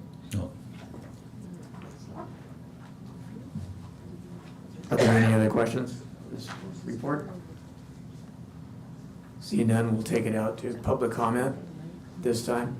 Sir, Please, I was come wondering. up to, if you could come up to the mic. Thank Identify yourself for the record. Thank you. You're putting me on the spot, aren't you? We are, and I think when you get there, if you could make the point of the mic facing you as opposed to pointing straight up. Okay, thank you. Frank Smithson, I'm new to the valley. Me and my wife moved here about a year ago. And my main concern on this, for me, was trying to figure out my bill. And I've came and talked to you a couple times on my bill. Right now, I use 5 CFMs a month, so my water usage bill is $27. But my bill is $147 because of the $75 meter fee and the wastewater, okay? What I'd like you to do, how do you expect people to conserve, to keep their bill down, if these other fees, we have no control over? Is my main concern there. I can cut back on my water more, but I've already done that. So my main concern here is just, how can we conserve if these charges, we have no control over? You know, the $75 going to $93, and what was the wastewater going from 34 to 91? If you don't mind, sir? In 5 years? Correct. Okay. So my wastewater's going from 34 to 91, the 75 to 93. And this has nothing to do with my usage at all. Right. I have artificial turf, I have drip lines, and I have a swimming pool. And I make sure that I cover it, so I don't have evaporation. So I'm doing everything I can do. And it's just, I don't think it's fair. Thank you. You're welcome. Thanks for the comment. And I didn't mean to interrupt you earlier. I didn't know the rules. No, that's all right. You get one chance. Yeah. I'm not very good at it either. Yeah. Are there any other comments of the public right now? Denise? Hi, I'm Denise Elamine. I live in Skip Mesa for the last 8 years, and I have a big problem with the water bill due to, I know the history past 2021. The history goes way back when back deals were made with the water, and then the city was sued. So the $75 came into play to pay for the suit and for the city council making a deal with the water company that they didn't deliver on. So that's what the $75 was for the meter. And I think the settlement was going to be settled, I think this year or next year. So now we're not even talking about it anymore. We're gonna move forward to history from 2021 and just act like it was just there because it should have been there when it's not. So I have a problem when, now that the suit has been paid, the $75 for the meter charge, that's why it's not you guys, but the previous people did it for. Now we're keeping it and acting like we needed it, so it's bringing forth like it was there before because helping the water when it wasn't, it was there for something else, but nobody's bringing that up. And I understand, but my problem is you guys make all of these water rates adjustments and you may not be there next year. You may not be there in November. And the new crew that comes in, then they can make their changes any way they want. And you guys know that. So, I live here and I have to pay $150 whether I use one drop of water. Now, somebody who's wealthier than I am, they get a fee of $4,000.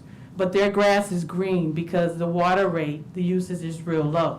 So they can water their grass as long as they want because it's the flip side. The poor people, we get the solid $150, $200 a month, which I'll say is more than my electric bill, and I have an electric car. But the rich people, they get the $4,000, and then they can water their grass is green, and they can do all they want because it's flipped. They can afford that. They can afford the higher, it should be a higher water usage rate for them, and then a lower meter charge for us. But that's not the way you guys are doing it here. So I think your formula should go back and you should rethink the little water rate usage for higher for people who use the most. Because like he said, we can't do anything. If I use no water, if I go to my mother's house and take a bath there, my water bill's not gonna go down. But I don't make as much money as most of the wealthy people here. Thank you. Thank you. Was there any, I thought I saw someone else?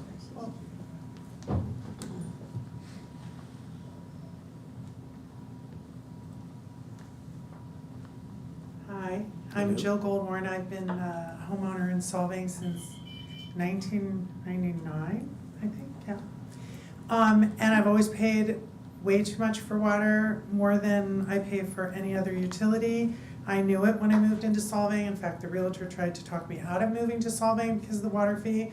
So when I add up the tens of thousands of dollars I've paid in water, average $500 a month. Now my kids are in college, so it's a little bit lower, but you didn't address, or he didn't address the question for subsequent years. So I know you're talking about 8.8% increase for year one, but I didn't hear years 2, 3, 4, or 5.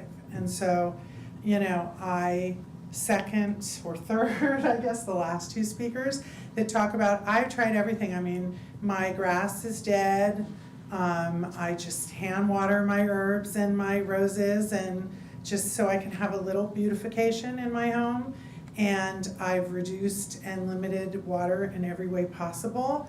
I wash my clothes all at once, one time a week. I wear things multiple times, so not to wash. Taking baths, my favorite thing, can't afford to do that. So, I really think that I know you all live here, you have to live here, so you understand you have a water bill too. But you make these decisions, and on paper, 8.8% doesn't sound like a lot. But it's a lot, especially if you can't control it, if you can't lower it by taking active action to make some changes in your life, but yet you're stuck with the fixed fees. It just doesn't seem like a reasonable thing. I know we're trying to attract more people here, more people with varying degrees of wealth, and it's a big obstacle for some people. So I wanted to know subsequent year increases, and I wanted to just say my piece, being a long time passionate resident of Solvang. Thanks. Thank you. So just to kind of address the last couple of questions, just on the water rate that was there again. Right now we're all paying, if you have a 5/8 meter, which it sounds like that's what you might have there, $75.43. It's gonna go to $93.02 in 2026, 2027. 4 years. 5 years. 26? Yeah. It goes down a little bit starting July 1 of this year as a fixed rate. And we're just talking the fixed rates because it's also going to a different allocation, a tier system. So instead of, like, I have a pool, same situation, with the heat that we've had, even with a pool cover, it still goes down. So it paying almost double for my water usage just to get it to go up an inch, but I need to fill it before it goes up next month. no, the rates, partly, the fixed rate, but just so you know, the fixed rate starting July 1 through all of next year to June 30 goes down 70 cents, or 40 cents approximately, to 75.08. In 2023 of next year, goes up to 79.21. That's $4 more than it is right now. And it subsequently goes up. So at the end of the 5th year, it's to 93.02 for that fixed rate. Yes, that is with not using any water. We're all in the same boat. But just understand that it's, and Denise, to go back to what you were talking about, yes, that was part of the issue why Solvang has historically had high water rates.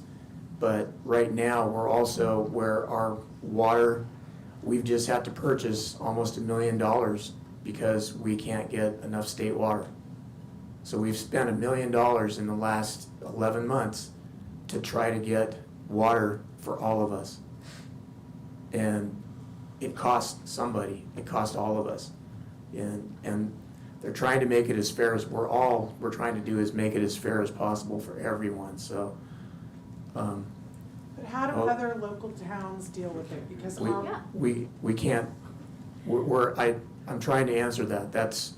That would be your, for you to educate yourself on that. But it is knowing right now what we all know and what he said, that we have to have enough money to be able to pay for the infrastructure and the improvements that we are going to have. Otherwise, it could be $1,000 for all of us, and if we don't get our reserve funds up, these rates are going to go up even more because we will not qualify for the funding and the financing that we need to have in place. That's a lot of the reason why it's going on right now, if I made that clear. Let me also add to, how are other towns dealing with this? There are other towns that have in fact based their rates based on just use alone. Forget how much it costs, each account, to service each account. Let's just base it out on usage. It goes up if you use more water, it goes down if you use less. What has happened is that those jurisdictions have been sued because they do not meet with the Proposition 218 because they are based arbitrarily. Just because of the fact that if everybody conserves water at the same time, then there's no funding coming on to fund these services, to fund the water services. And this needs to be sustainable no matter what. You need to cover the costs to operate your wastewater treatment plant and to bring the water and to service the piping and everything, whether you are using it or not. And I live here, I work service, I depend on tips for a lot of things, so this hurts. I know this really, really hurts. But this is why we're having this study, so that we can figure out how much it costs to Solvang to have these services and how much we all need to pay. And also every town is different. It might be that other jurisdictions are bigger, they have more accounts, so they can divide these services between all of the residents, all of the accounts. But I don't think we want to get any bigger either. So it just depends on each jurisdiction. Solvang has to figure out how Solvang is going to pay for it. It's kind of irrelevant how other cities do it. But there is the precedent that you cannot legally base your water rates just on the usage alone. You need to be able to pay for it whether the usage goes up or down. Did that help? Hopefully. Another comment here? Yeah, please. Thank you. Go ahead. Let's make sure you say your name. Council, yes, Elizabeth Arona, and I've been a resident of Solvang for 8 years. I'm learning a lot, and I appreciate the exchange and the review of the study. Unfortunately, I didn't review the study before today. If it was available online, this is the first time that I've seen it, so want to react to a couple quick things, but mostly Councilman Arona's comments just this moment made it very interesting, because one of the major concerns that I had to do with the Solvang rates as compared to and contrasted with City of San Ynez and the City of Buellton, and our rates, both our fixed rates and our variable rates, consumption rates, are 3 to 4 times the next adjacent cities, which I, again, need to make friends with my neighbor because I learned something, wasn't aware of the history or why that was the case. But if we are required to show some surplus or some, what was the phrase, if we're required to show that we have advanced funding and that dictates our ability to purchase water and secure water for the community and the city, we also have probably more hotels in our city than any other adjacent city. So we are probably required to purchase more volume than the adjacent towns. But what you've just described is that the local residents are actually subsidizing for the peaks that are not being paid by the local residents. So the residents are actually burdened by the higher rates because of the tourism, which we all want, we all love, and we appreciate the uniqueness of the city. But if that's the case, then we are actually paying and burdened at 2 to 3 or 4x our neighbors just because we need to, subsidize for the peaks of the tourism that come to the hotel visitors. That's one concern. Second concern is we haven't discussed what is our long-term view of how we're going to conserve and reuse a very precious resource. And I don't hear any of us discussing what is our incentives, our plan, or our long-term approach for repurpose and reuse of this precious resource. We also need it for fire abatement and conservation. And I think what I didn't see in the study is if there's going to be an impact because the local residents, and I really appreciate the commentary, if they can't afford to pay the much higher rates than our neighbors, they will naturally conserve. And I don't know if the study actually considered reduction in consumption and therefore reduction in the total collection of fees. Would that actually meet our ultimate goals? And will we meet the projected surplus and the projected overage that the study has projected? I think what we'll see is after year 1, people will pull back, and the rates you've projected and the revenue you think you'll collect will probably be very different. I guess I'm out of time. Can you cover it up? At a time. Thank you. Okay, thank you.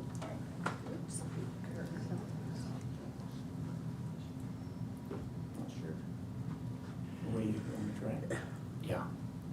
Or- I'm asking the mayor if we should address some of these things. Normally in the public comment, we just allow people to speak, and then we talk amongst ourselves and make some decisions. But I think it's important that the people of the city understand a few things. You heard a lot, and I'm getting a mixed message. So let me give you, for instance, we have water storage facilities. So we bring in water when we can, and we keep them so that you always have water when you hit the faucet, even if we can't buy any right now. And you heard some of the prices of buying them. Some of those water storage facilities, we get 2 or 3, I forget, 3, are over 50 years old. If any one of them breaks, you don't have water. And the way we get the money to fix those and upgrade those, which is part of the the water in this case plan, capital improvement plan, is by that fixed meter charge. Whether you use any water or not, everybody in this town pays that fixed meter charge, and that goes into a enterprise fund, is what it's referred to, that's used to pay for those capital improvements. We have the same thing with wastewater. We've got a lot of other issues. But the idea here is, and I'm in the same boat as all of you. I got rid of my grass. I got drip irrigation. I water maybe once a week and not very often and not very long. It's all drip. And my bill doesn't go down any. It really doesn't. So it's an issue, but it's kind of like property taxes. The property taxes are necessary to run your city and run the county and the state. These are necessary to run the water and wastewater departments. We are in the process right now of getting ready to drill a couple wells to make sure that next time you turn on the faucet or flush a toilet, water comes out.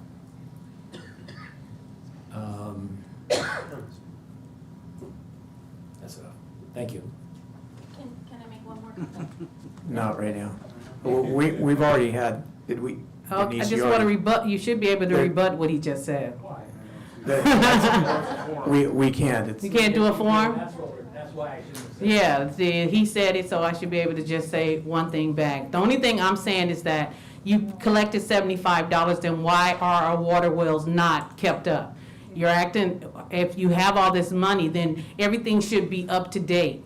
You shouldn't be backtracking, It so. hasn't been raised since 2016. Right, I We get don't that. have enough money. So when was the last time they were done? That's all I'm asking. When was the last What time done? the infrastructures have been replaced, the wells, or anything that has been done, a major one? Just said 50 years. Well, that's Uh, ma'am. Maybe what you'll see is no argument on the sustained. I need you just to sit down. But the fee. We need to keep moving on. And we need to know what happens after 5 years. Unlike property taxes, which is predicted. You'll have another rate study at that time. It's the way it always works.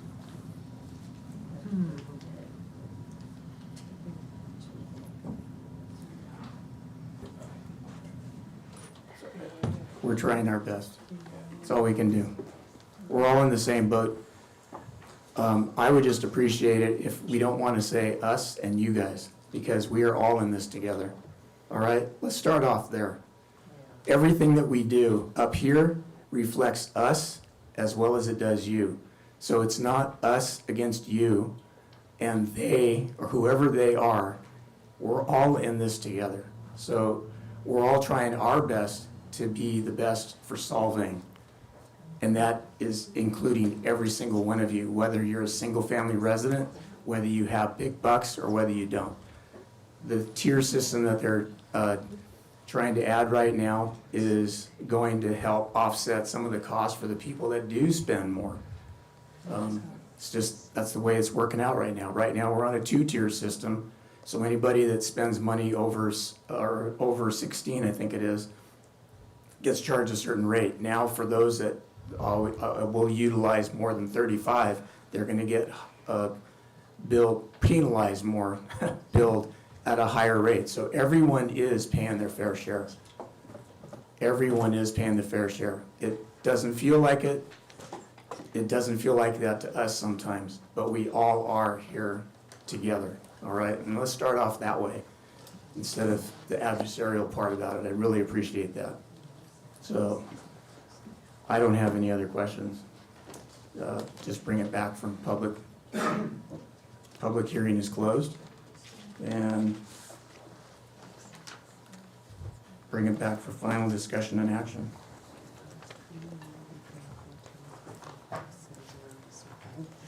Any more comments? I have a question for you guys.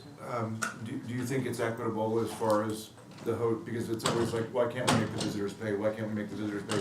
And I'm not making a statement at all, I'm asking a question. Do you guys think this is equitable as far as the way it's spread out? Without seeing what their bills are, it seems like it because their rate is much higher than a single-family resident. Would it be possible to get a ballpark number of how much a hotel or a restaurant account pays per month? Can you address some averages?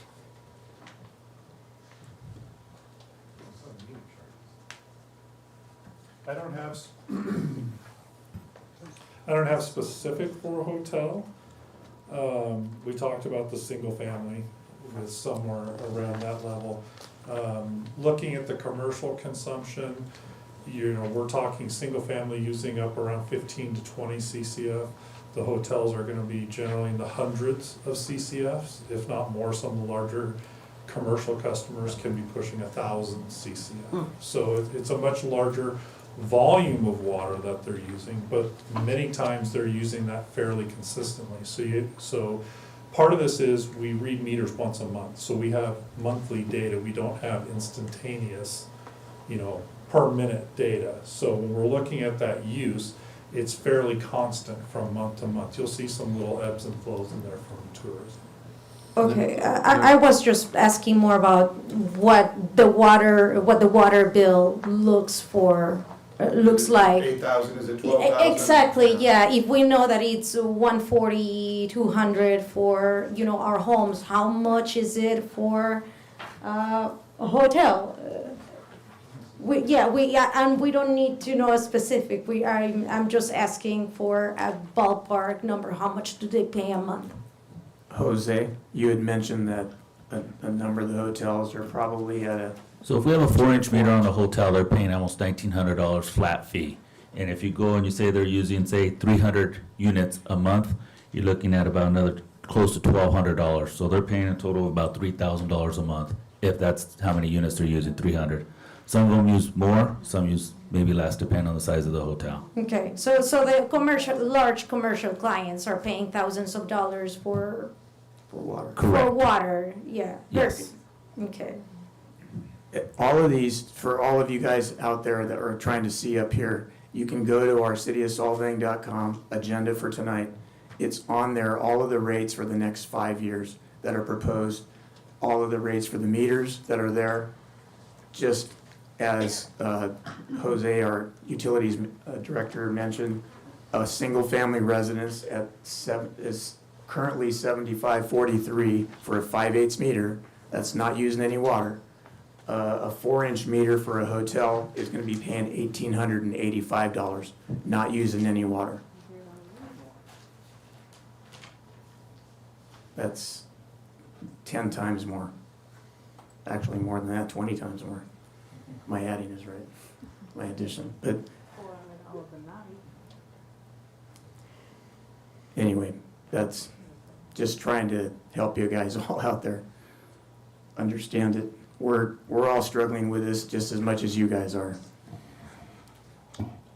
I would like to make one more comment, Mr. Mayor, because there is a constant question about, well, if I cannot bring my water bill down, then why should I conserve water? Why don't I just water away? And we're not conserving water just because it brings our water down. We are conserving water because it's a limited, precious resource. It's so precious that all over the state jurisdictions are facing the same issue. We just mentioned that we have droughts on all 58 counties of our state, and it's not looking like it's gonna get any better. It's only gonna get worse. So we not only do things because it has an impact on our wallets, we do things because it has an impact on the quality of our lives and the quality of life of our children. And I hate to vote yes on this because, I live here too, I pay for it too. But unfortunately, we want to make sure that we are able to provide the water, the services that our community needs. So again, we don't conserve just to bring our bills down. We conserve it because we want it to be available for generations to come. Thank you. Any other final comments? Is there a motion to adopt resolution number 22-1172? I'll move that we adopt resolution 22-1172, implementing the new rate structure for fiscal years 22-23 through 26-27. Is there a second? I'll second. Madam Clerk? Councilmember Clark. Yes. Mayor Pro Tem Infante. Yes.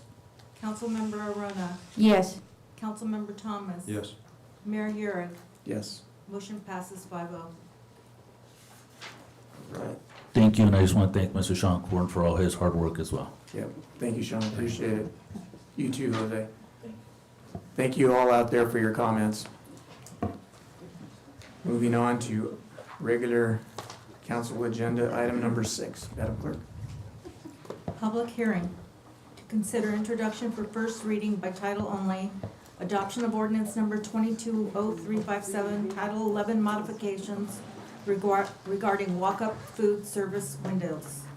Open the public hearing, receive public comments, close the public hearing, and introduce ordinance number 220357 for first hearing, amending Title 11 to allow walk-up food service windows facing outdoor patios and seating areas on private property, but continue to prohibit other types of walk-up windows in the tourist-related commercial zone. We'll now open the public hearing. Is there a staff report? Thank you, Council. So I'll just introduce the item and why it's in front of you today. As of lately, staff has received a number of applications that requested what could be considered a walk-up window, which are essentially windows into a bar or other seating area at different businesses. So as we started to look at legislative history with the work of the City Attorney's Office, we wanted to understand how to process those applications. And the item was heard by the Planning Commission, who worked through this item a couple of times and developed the final recommendations that are in front of you today, which essentially allow for some opportunity with certain restrictions for what could be called a walk-up window facing into areas that are within the establishment. With that, I'll ask City Attorney to provide any additional comment if he has any. Before we go, and I'm actually going to abstain myself from this item because I do have a food service place in town.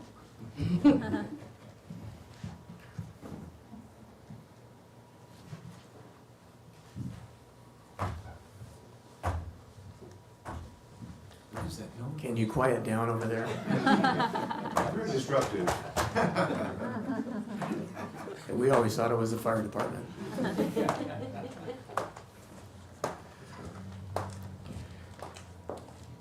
All right. Thank you, Mr. Mayor, members of the council. The ordinance that's before you is what I would refer to as somewhat of a small tweak to an existing situation. Based on staff's interpretation of the existing ordinance, there were some types of walk-up windows that were not being permitted that might be desirable, that did not have the impacts that were identified in the original prohibition back when the municipal code was first adopted on this issue. And so the small tweaks would allow these types of walk-up windows that face private courtyards.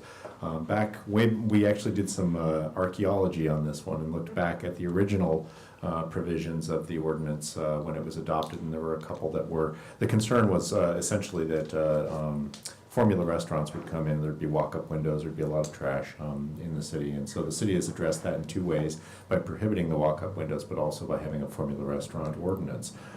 So this is what I would call a small tweak. It would allow some additional walk-up food service windows where they have not been permitted without having the problems that were attendant with the original prohibition on those walk-up windows.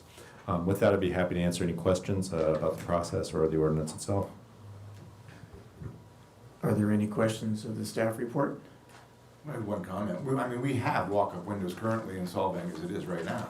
There were 4 of them that were grandfathered as a part of the original ordinance, and I don't remember the addresses specifically, but if you see a walk-up window, it was probably one of the 4 grandfathered ones. Just want people to know that.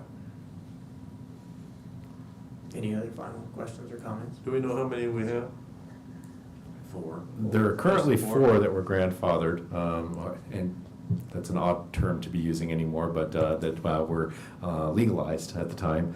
And I'm not sure how many would result. I know that there's at least 2 situations that were considered to be a problem under the existing ordinance, so I would anticipate there will be an interest once council makes a decision on the ordinance as to whether or not additional businesses would come in to avail themselves of this. I don't anticipate a flood of new applications, but there are a couple in the pipeline. I think the only one that's actually now is Solvang Restaurant, where they do the able skeevers right there on the sidewalk. No, the Solvang Group has a walk-up window. And that's on private property. That's in their patio. That's true. But that's also- accepted in that's this. in the ordinance. In the ordinance, you can do it on private property. Right, the concern was it needs to be facing inward to a private patio rather than out onto a public right-of-way. And that would be allowed, because one, and I'm forgetting the project, but it was where the bocce ball courts were. They were thinking about putting in a container that had a flip-up window, and there was going to be service of food or drink through that window. That's a walk-up window under the definition, and it had no impact on public rights-of-way. There wasn't going to have the concerns that were originally noted there. So that was one of the things that staff flagged, that could be prevented under the existing ordinance. And so this ordinance would allow something like that to occur. Same thing with a restaurant that has flip-up windows where they have bar seating inside, where the wait staff may be handing them the food through that window. If they're paying for that food at some point, that could be considered a walk-up window. So we're trying to relax the standards just a little bit to allow those types of situations so that we don't have a violation of the code, but not going so far as to say, well, whichever walk-up window is going to be fine throughout the town. Yeah, I think. I have a question. Is walk-up taxable? The short answer is in the vast majority of cases, yes. There are some non-taxable sales. I want to say that there are certain types of fruit smoothies that are exempt from taxation. They have to be cold, they have to be fruit-based. So if someone is making milkshakes, that's going to be taxable. Fruit smoothies may not be taxable. It really depends, as you might expect, it depends on the content of the drink and the amount of fruit that goes into it. But I had to look at this recently. And we have a fruit police or something like that? We actually have the Board of Equalization, and they will try to collect the sales tax wherever it is required. But yeah, Thank you. There could be some non-taxable sales. I don't anticipate a lot, though. And if I remember correctly, this now excludes or includes food trucks? Food trucks are going to be handled They're- separately because they're a vehicle. Okay. I was going to say the same thing. I don't want a walk-up window to be walking.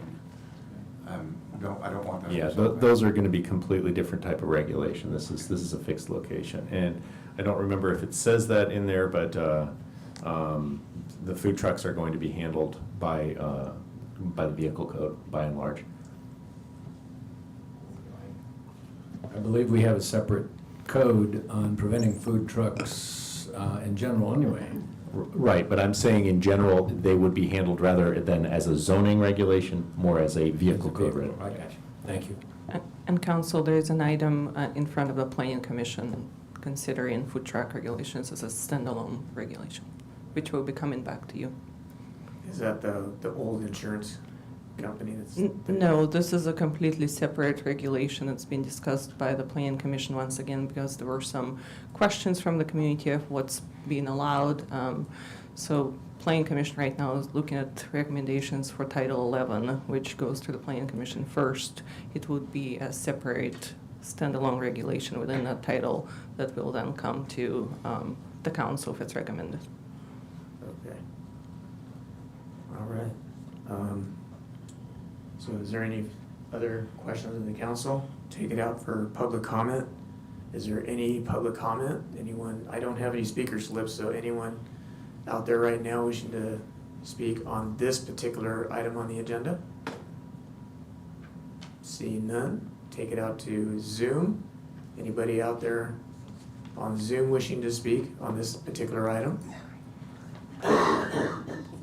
Seeing none, we'll bring it back to council for, I'll close the public comment time. And is there anyone willing to make a motion to introduce by title only ordinance number 22-0357? I'll make that motion that we, by title only, pass ordinance 22-0357. Is there a second? Second. Madam Clerk? Councilmember Clark? Yes. Mayor Pro Tem Infante? Yes. Councilmember Arona abstained. Councilmember Thomas? Yes. Or recused, excuse me.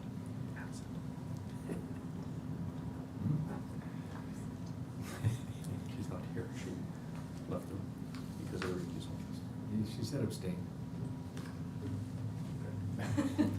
Mayor Urick? Yes. Motion passes 4-1. Wait, what was the motion? Just kidding. Wouldn't it be 4-0 with an abstention? 4-0. You're good. Don't worry, Anna Marie. If she's one of the numbers, then she had voted. All right. 4-0. I'm gonna ask for a 5-minute break before we go on to regular business items. So 7, we'll be back here at 8:45. Thank you.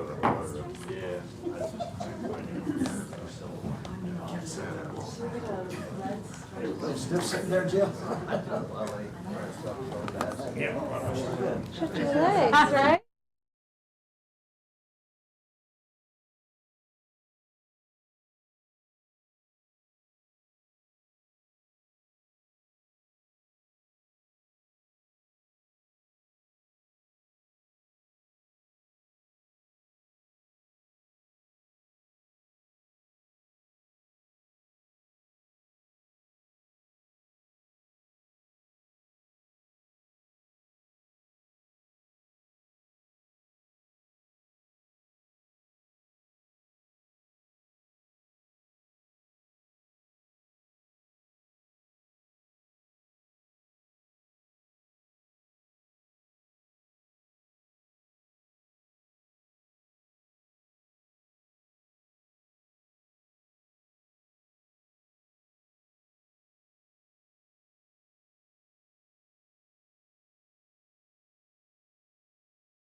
All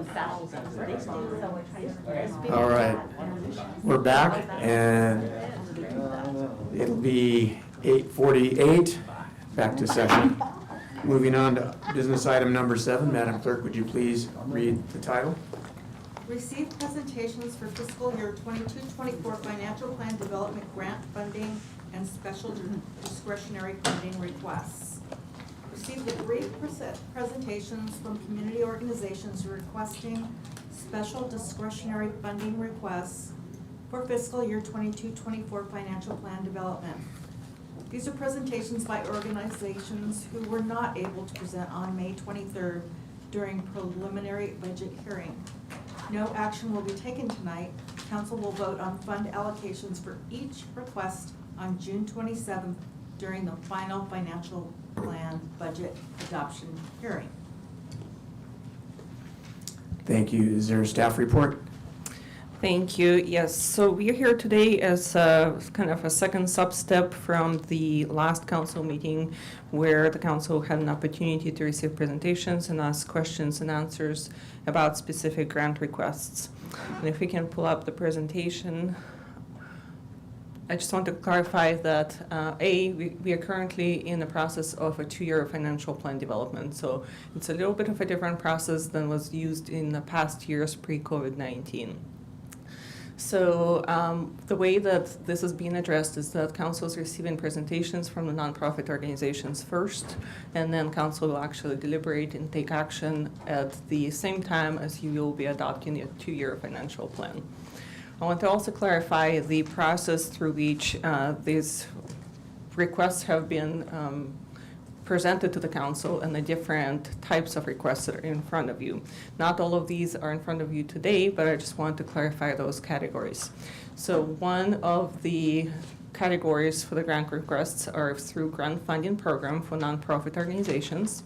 The council has a policy that you adopt, and your policy that you adopted throughout this financial plan development was to focus on senior services and on humanitarian services with a focus on senior services. We had a process and an application that was submitted by those requesters, which have been presented to you at the last council meeting and as well as today. We also then have a couple of capital projects that are one-time type of projects that are community funded. So within that category fall the Solvang Festival Theater and the Senior Center. Those are not part of the grant request for the humanitarian services or senior services focus. However, they are one-time requests and those are presented to you for your consideration. And I'm using the term grandfathered, but probably moved forward. Not necessarily legalized in this case, but we have 4th of July and Danish Days that are 2 standing events, long-term standing events in the city of Solvang that have been funded in the past through the grant funding program. Now the policy has been narrowed down, but those requests are in front of you to consider continuing to move those funds forward for those organizations and those 2 larger events for the city of Solvang. And then last time you also heard from the Chamber of Commerce and the Elverhoy Museum, which are really your requests for providing certain services rather than the grant funding program. So the Economic Development or Chamber of Commerce was presented to you as Economic Development Service Offer, and then Elverhoy Museum is a contract for your historic resources.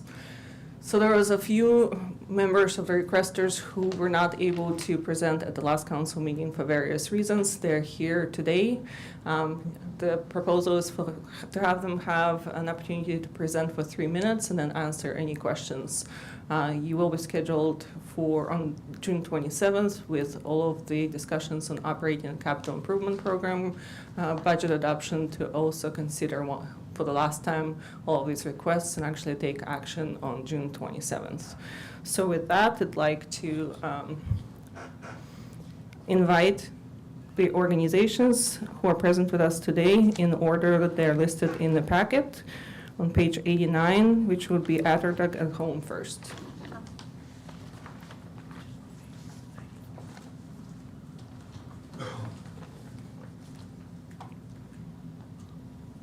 Hello, I'm Nancy Purdom, and I work at Atterdag Village of Solvang. Karen Brown was not able to come today because she's traveling, and she asked me to come for her. I worked with Debbie Knight for 3 years and recently became the new marketing director there after Debbie retired.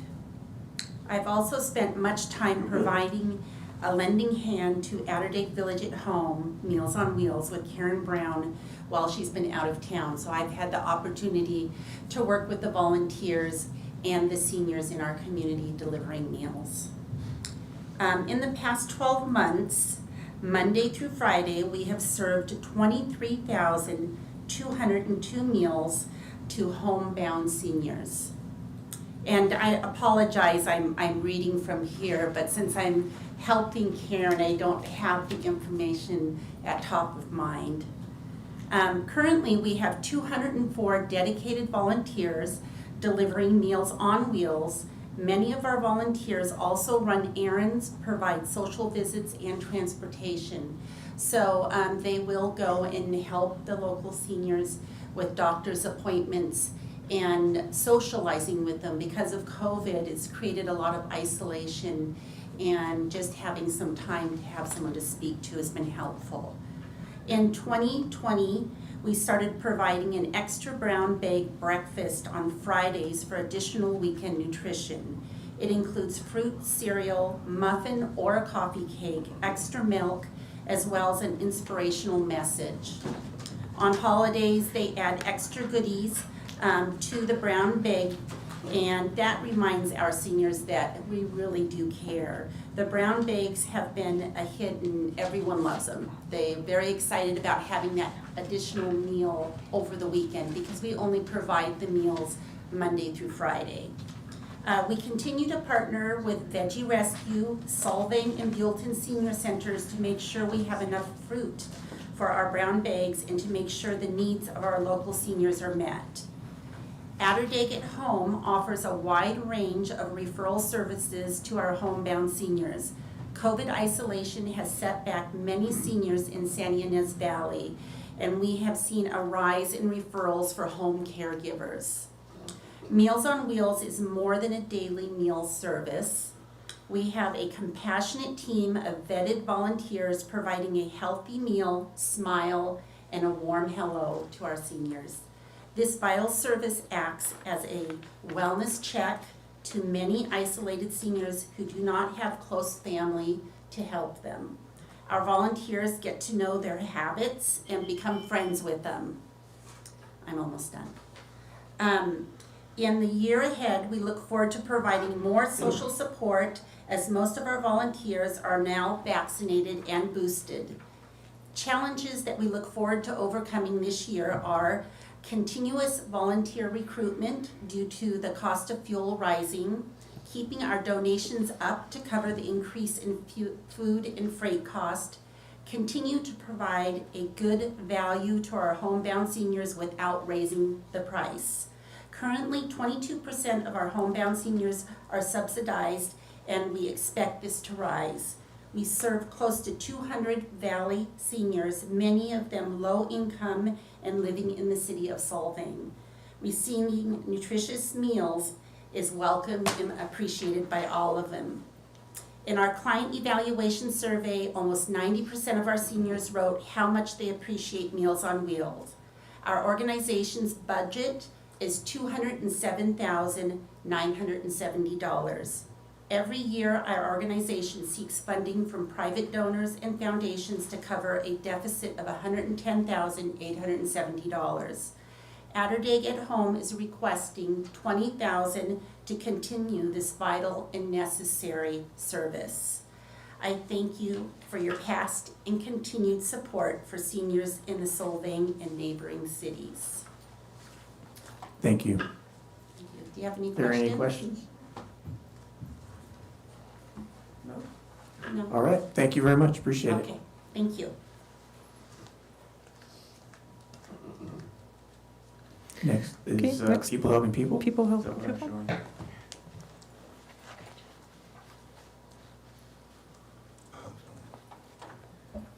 Good evening, Mayor and distinguished council. My name is Valerie Kissel, and I'm the CEO at People Helping People. I'd like to take this opportunity to thank you for this opportunity to present tonight. People Helping People will be celebrating 30 years of service this year. I was surprised to find out that we're the same age as the city of Buellton. But I wanted to commend, they look much older than we do. I wanted to also make note of the fact that the city of Solvang had been very instrumental in establishing this nonprofit back in 1992. So we've had a great relationship with the city of Solvang over those years. Back in 1992, PHP started with one program, which was Emergency Food Services, and a budget of $45,000. Today, we operate 18 different programs in human services with a budget of $2.3 million. We have 18 full-time employees and 7 part-time employees. Our primary focus still remains in emergency services.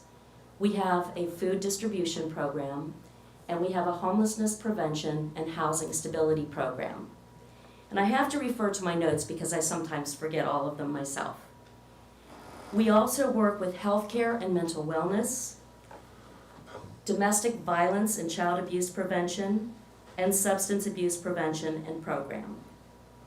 We operate 6 offices on our area school campuses, as well as our Solvang Senior Center.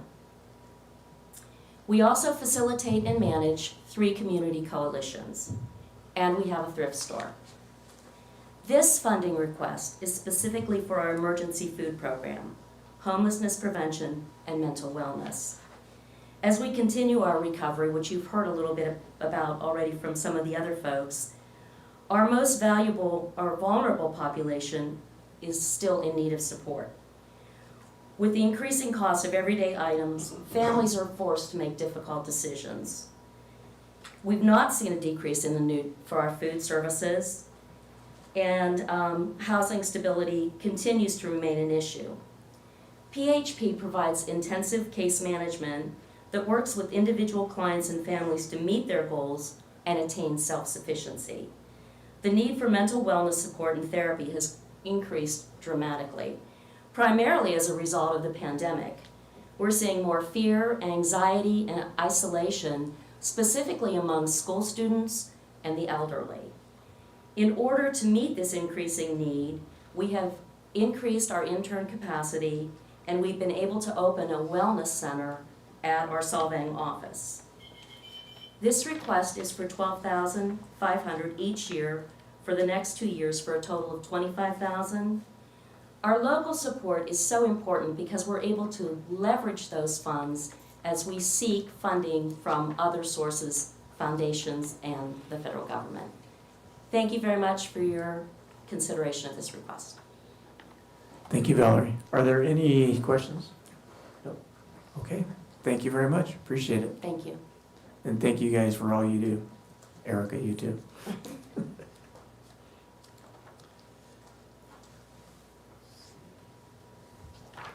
Next up, we have Solvang Festival Theater.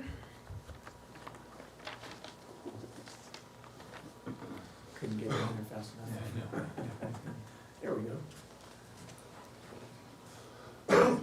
Good evening, Chris Nielsen, current member of the Board of Directors for Solvang Festival Theater. Thank you for your time. Thank you very much for the proclamation. I'm going to do us all a favor and not repeat all those wonderful things in the proclamation about what the Theater Fest is to us. And I greatly appreciate your all's insight. You already know. I don't need to repeat it. But what I would like to point out is that starting in 2019, the Board of Directors focused effort on increasing the amount of activities, increasing the amount of events held at the Theater Fest. More people come to the Theater Fest directly relates to more people eating in our restaurants, staying at our hotels. Unfortunately, COVID came along, and the plan, the resources that were set aside to try to accomplish this new enhanced schedule of events at the Theater Fest were pretty much laid askew. We've had a wonderful campaign for the capital improvement that, as you can see, It's, the paint's drying and we're ready to go. So we have a wonderful new enhanced Theater Fest, and we're so excited about getting so much more events and activity at the Theater Fest. That's something that we need help with.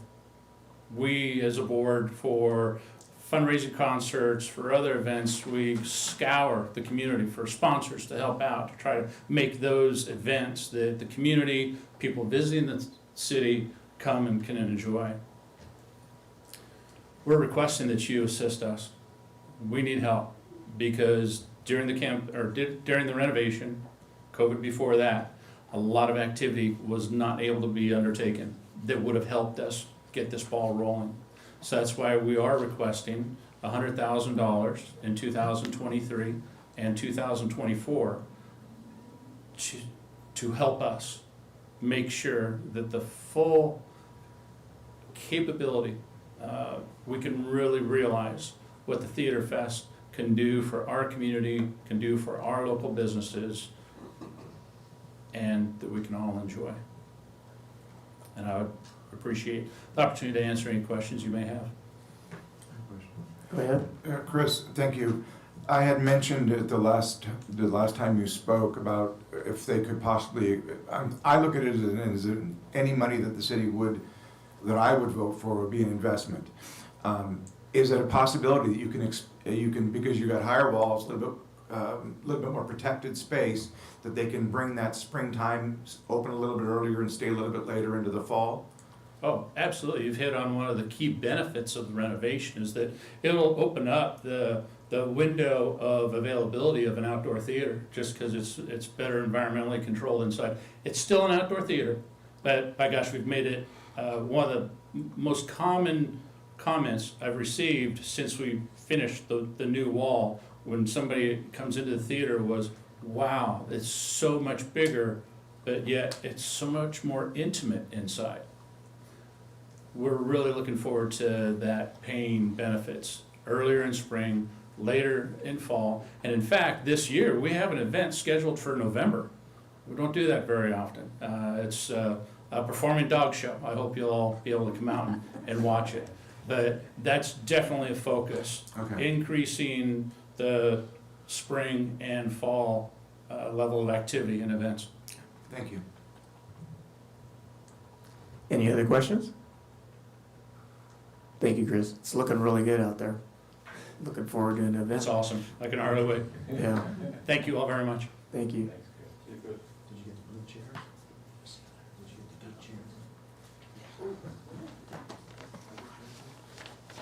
chairs? Are there chairs left? Yeah. For sale. Chris? Hey, Chris. I'll ask him later. That's not his job. Go on. I think we want chair. Are there still chairs Are there left? still chairs left? To sell. No. Thank you. There might be one or two up in the attic, but No, that's fine for the residents the to know new as well. seats just got installed this week. Oh, great. Or I mean, they're getting installed, the brackets are in, so, Got it. Thank you, No. Chris. thanks. All right, and then Danish Days? Yes. Who's this guy? Never seen him before. Hi, Mr. Crew. Max Hamburg, Solvang Shoe Store Danish Days co-chairman. Thank you, Mayor, councils, and staff. It's been a long COVID. We're back online to have Danish Days September 16, 17, and 18. We're going to make it bigger, enlarging the refreshment area, get some new entertainment, some new activities coming on.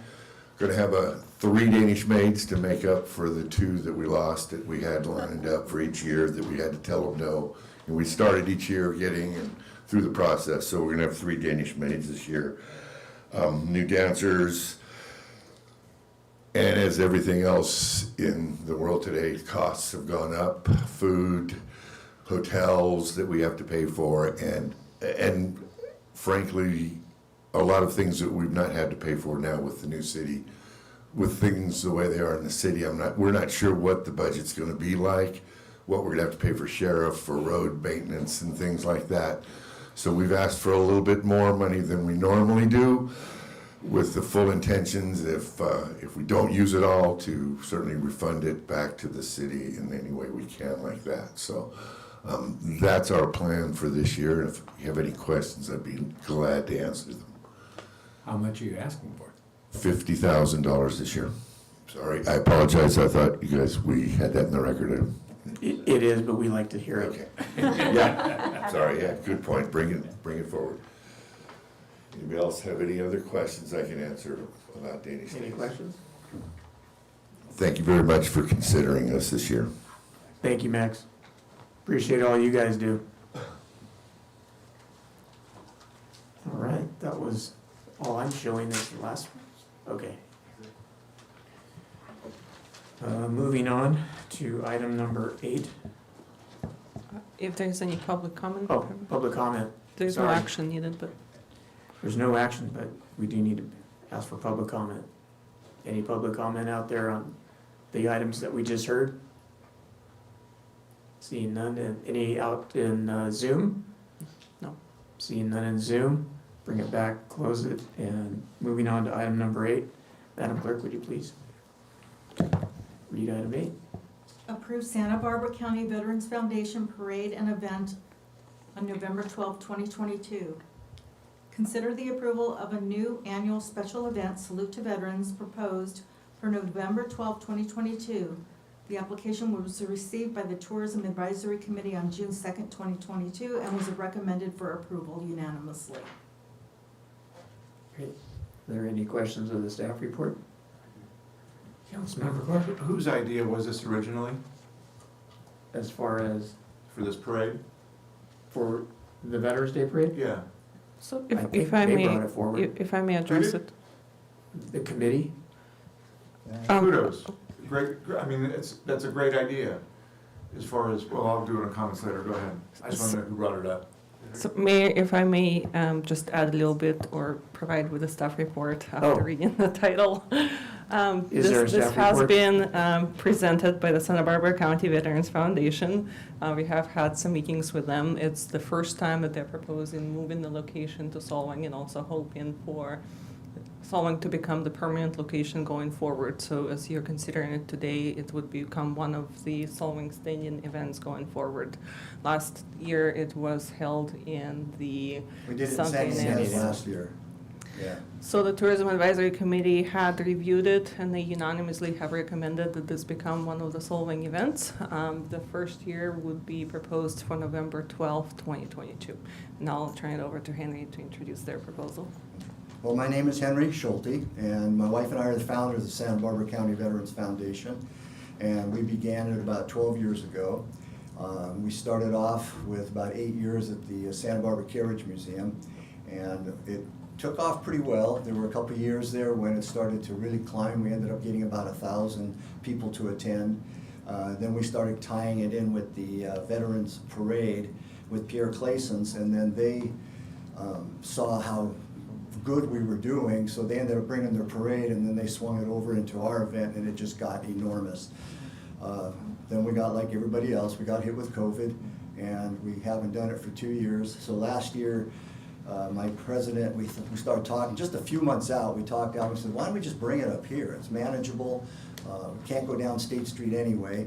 And so we went and talked to the Mavericks, and so we decided we'll go ahead and give it a shot over there, and it turned out to be pretty good. I mean, for a last-minute event, it probably brought in, I don't know, maybe 400 people. They were cooking burgers left and right for hours, and so we thought it was pretty successful. Then this year, I started thinking a little bit more about it. I really want to make this a big deal.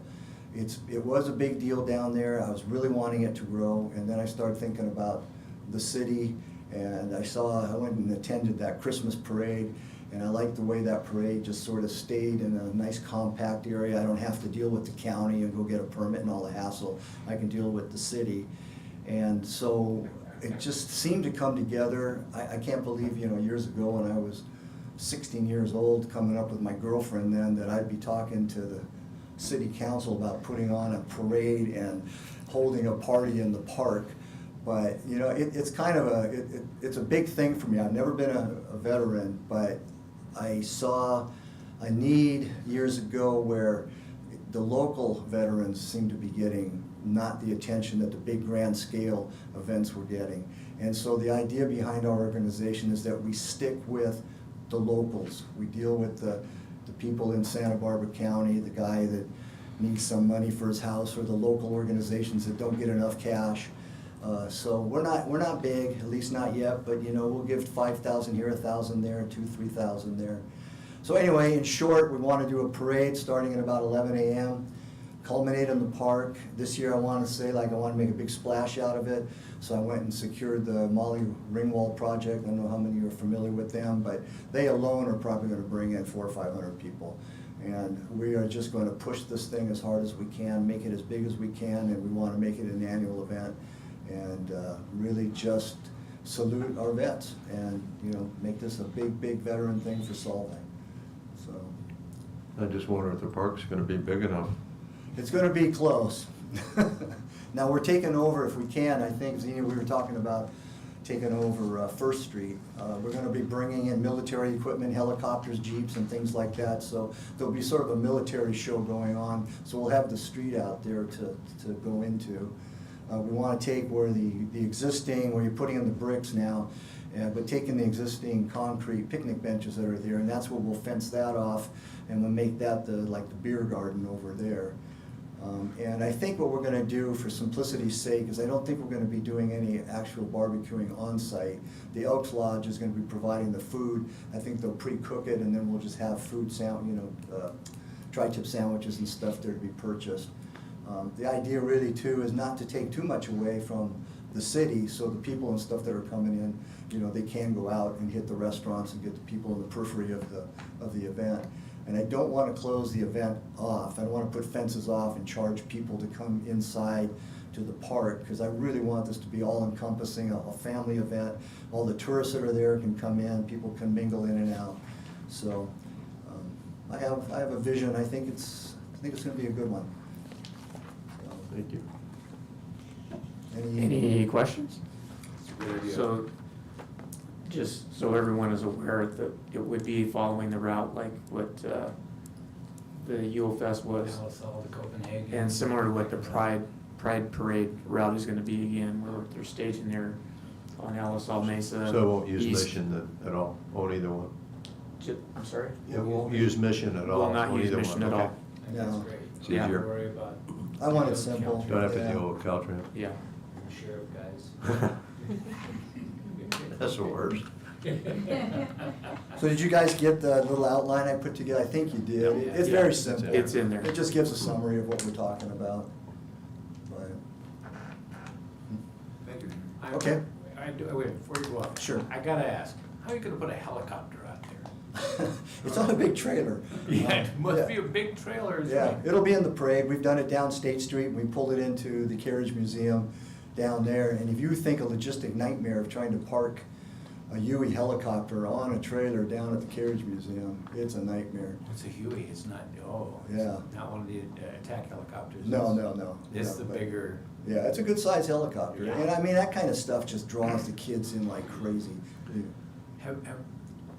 Might it be better to do it in parking lot 2 than down First Street?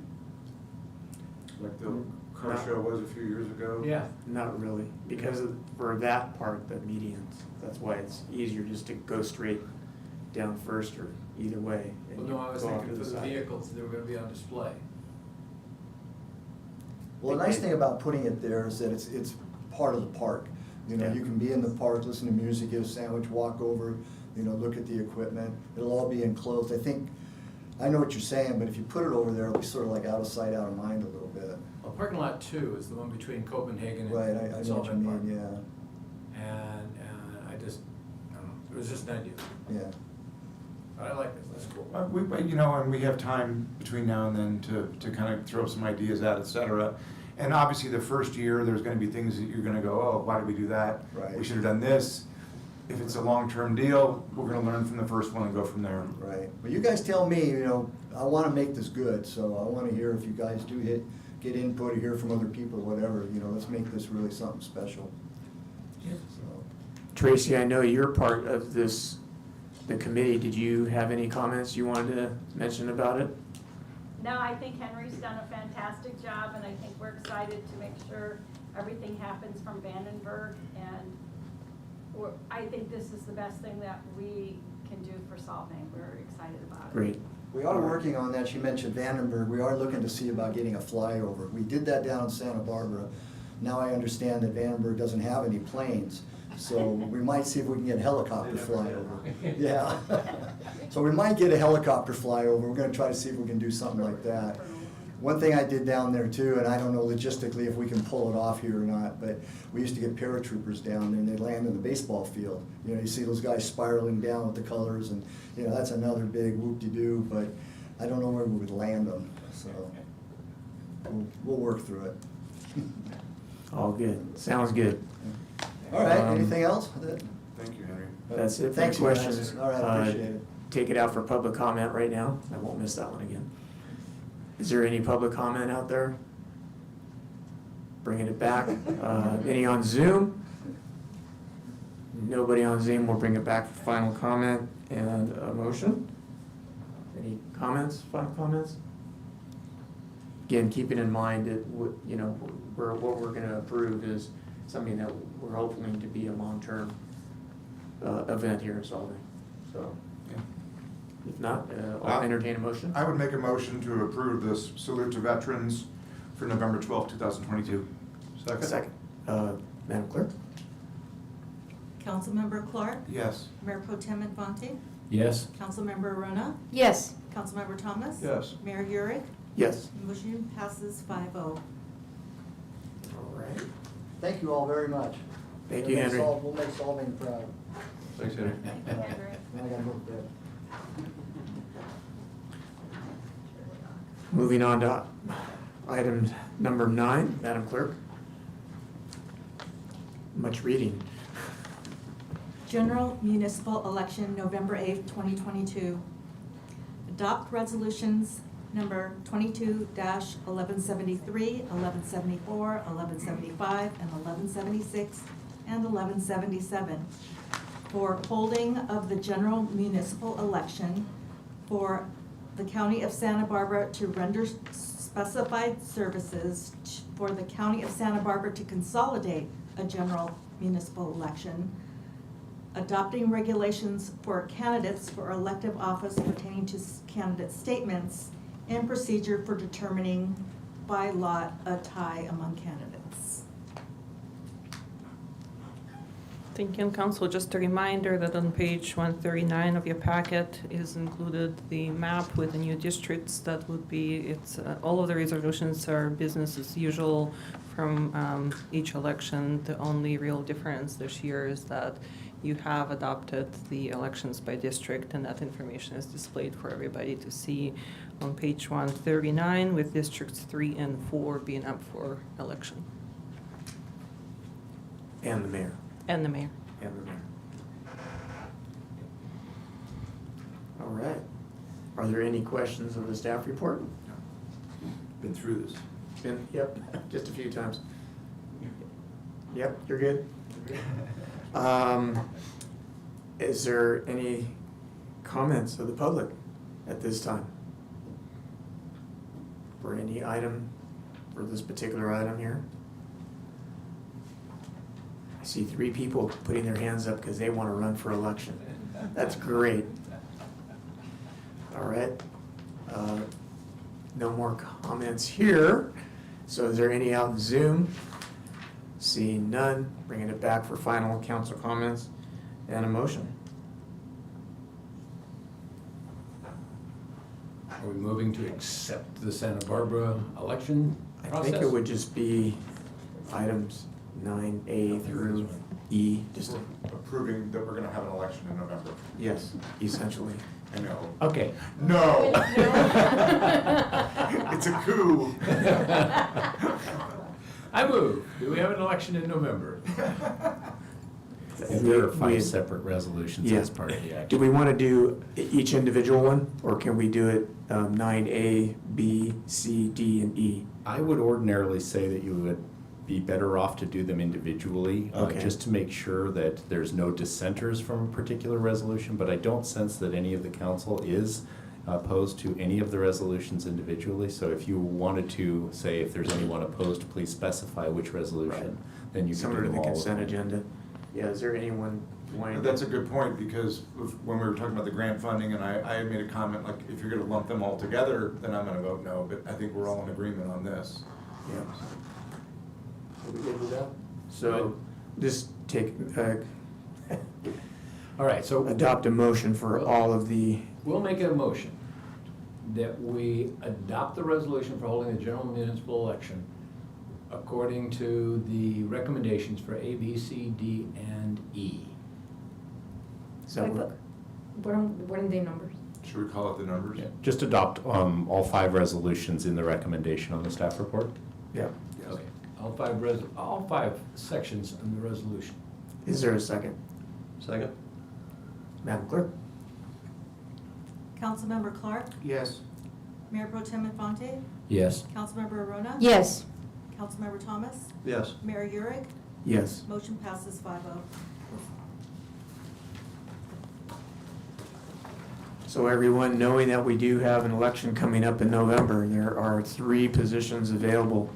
So please get out there. We're looking for a mayor. We're looking for District 3 and District 4. So please consider it. Moving on to item number 10. Madam Clerk? Award the City of Solvang Tourism Marketing Managed Services contract to Abbey Agency in the amount not to exceed $600,000 for the 2-year term of July 1, 2022 through June 30th, 2024. Authorize the city manager to negotiate and execute the 2-year agreement with Abbey Agency for marketing management services not to exceed $600,000. Abbey Agency was selected by the Tourism Advisory Committee on June 2nd, 2022 as the top candidate out of 11 responses to the RFP.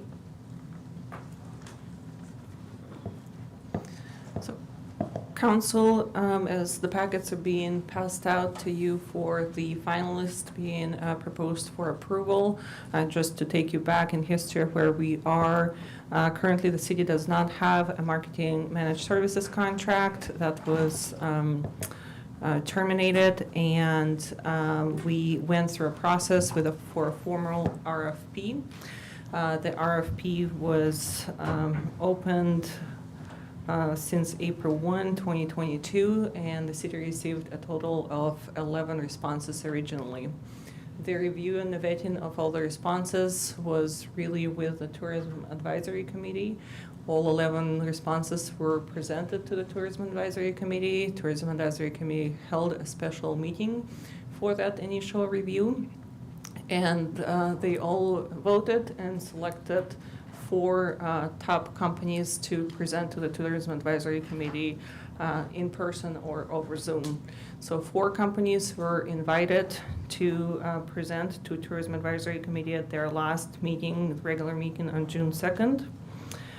Those packets are actually included, the last 4 finalists were included in your agenda packet. But the Tourism Advisory Committee did move forward with 1 company as their finalist. The vote was 6 yes, 1 against for that recommendation. And that finalist is presented in front of you. It's Abbey Agency. We have a representative here, Connie, who is here in person today to talk about their company. As you can see, the proposal is based on the 2-year financial plan. We just went through this RFP process of seeking the marketing agency competitively. So the proposal is presented for 2 years through the financial plan. And with that, I'll let Connie speak about their agency, and then we'll turn for any questions and answers.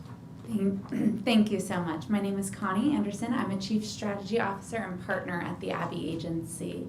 I know that's a big packet in front of you, so maybe in the next 3 minutes you'll be able to read it all if you're speed readers. If not, it's great nighttime reading. As Xenia mentioned, we are so excited and so proud to have gone through this process. It's a pleasure to meet all of you and be in front of you today and talk about us.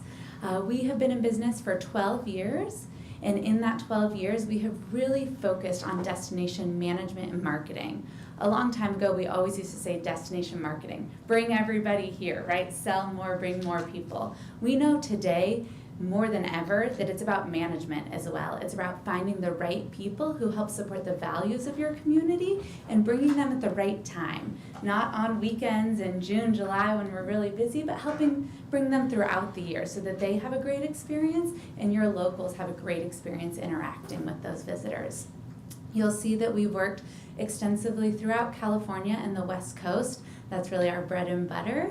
Goleta is one of our previous clients, and when we worked with them, we created a Go Goleta style campaign where we showed all family options through the city there. And in that year-long campaign, we increased their room reservations highest in Santa Barbara County, and most of that was attributed to midweek and off-season travel. We were able to target potential travelers to midweek and off-season through different behavioral attributes of people. People who might be retired, people who might be on families and able to travel, and some of those fall and winter breaks that are given. We also looked at repeat visitors. How could we engage customers, turn them into our advocates, and bring them back to the destination? So we think that after a very thorough research and onboarding process with your team, that will be happening hopefully in the next 10 days, so we're up and running by July 1, we will be able to help also create that success for Solvang. I did want to comment on Ms. Wilson earlier spoke about the plugins for the website. And plugins are a very commonly used device on websites. The plugin I think that she was referring to that we mentioned in our interview is a plugin called UserWay. And what it does is provides ADA accessibility for websites. So that means someone who may need to come to the website and see it in larger font because they may have trouble reading it smaller size. Somebody who has dyslexia, it can put it into a specific font that helps people with dyslexia read. It can also change the website into grayscale, so people who may have color contrast issues can read the site. Sites such as Disney, Toyota, Coca-Cola all use that plugin. It's something that we could develop on the back end ourselves, certainly. It would take a lot of time and resources, and we want to efficiently use all the dollars allocated to marketing to help educate and bring the right consumers here. So we felt that it was best in that circumstance to use a very trusted and vetted plugin on the website to make the website accessible to all without wasting resources of the marketing contract. So we're here today to show you that we want to be here in person. This is my second time to the city of Solvang throughout this process, meeting with locals, eating more than I can stand because I figured there's no better way to get to know the city than trying all the different bakeries and all the great food to offer. So we will be your partner here in person, presenting updates as needed to the Tourism Advisory Council or to you. So I'm happy to answer any questions that you may have. Are there any questions? I do have a question. Absolutely. So when did you work with the city of Goleta? Why did you leave? The Goleta city, we started, I would have to, I don't know, I want to say 2016, but I would have to go back and look at our records just to make sure. It might be in your packet. The city of Goleta's funding for us was through their business improvement district, which was reabsorbed by the city of Santa Barbara. So they voted to disband the business improvement district, which provided the tax to support the tourism efforts for Goleta specifically. So Okay, yeah, because there's some figure here is about the Go Goleta campaign, and then there's some results that are record high. I'm interested in knowing what year that was. can I confirm with you after the meeting? I'm sorry, I don't want to misstate the year off the top of my head, but we have worked, it would have to have been before the pandemic. I want to say 2019 because the marketing efforts obviously were narrowed down throughout the pandemic based upon all the mask restrictions and things, but I can confirm that year with you. I'm fairly certain it's 2019. I'm sorry. We'll make sure that's in there next time. All right, thank you. How many people, I mean, you show quite a staff in here for Abby. Yes, How many people would be working on our account? absolutely. We have a staff of 45, and not all 45 members would be dedicated to your account. Of course, I anticipate that we would have 7 staff members dedicated to your account. We would have a brand manager, we would have 2 PR support staff members, 2 social media support members, and 1 social media support, our paid media director, and our creative director. And then there's varying levels of additional people, so if we need a copywriter at times, if we need a website maintenance person, if we need our email newsletter person, different things like that. Where are these people located?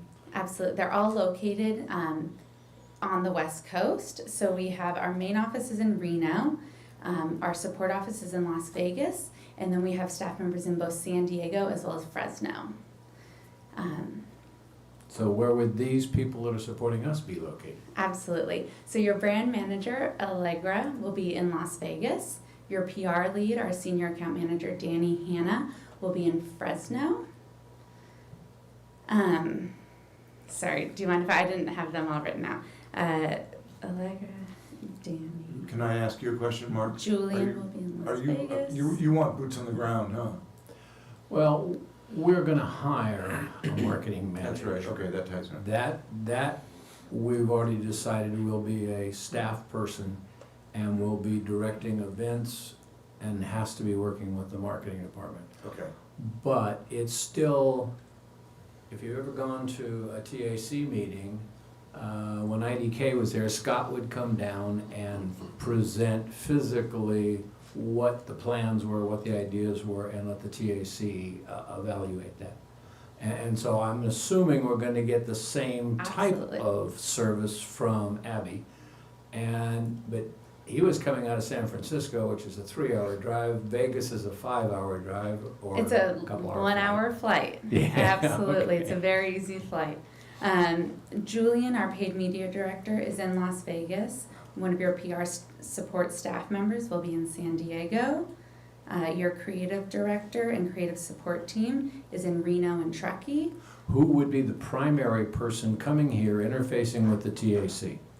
Your brand manager. In addition to me, I don't, myself and my other co-owners, Abby and Ty, we don't bill our hours, so we provide all of our strategy and support pro bono on all of our accounts. So that's why I'm here today, and I will continue to be in conjunction with her. But of your staff, And you're out of Reno? I'm out of Las Vegas. You're in Las Vegas also? Yes. Hey, a whole bunch of people playing in Las Vegas. There is. I can tell you that one of my issues with previous people we worked with from time to time is accessibility. Yeah. And timely accessibility. And I hope we can count on that. Absolutely. We have a 24-hour email response rule. I don't think I've ever gone 2 or 3 hours without responding to an email. I don't know. You may be able to confirm that from our just recent interactions. I'm always available via my cell phone or our office line, and then being in here in person is very critical to us. We take on and take very seriously our immersion trips to get to know all of our destinations and come back on our own free time. I've already planned some personal vacations because I've fallen in love so quickly with the destination. So absolutely, Councilman Thomas, we understand the concern about accessibility, and that's one thing that if you spoke with any of our references, I'm sure that they would say there's not a problem with our team in that. Thank you. Of course. I have a question as well. Okay, so for example, we have somebody from Los Angeles is putting on event A in town. He'll be able to contact you guys and coordinate with you Absolutely. guys? Yes. Okay. One of our other clients that we worked with in North Lake Tahoe, we helped manage their event grant program, similar to how you have an event grant program here, and work directly with event organizers to do supporting social media tactics, giveaways on social media, to do paid media, cooperative opportunities together in print, radio, broadcast, different things like that. So we're very willing and able to work directly with event organizers.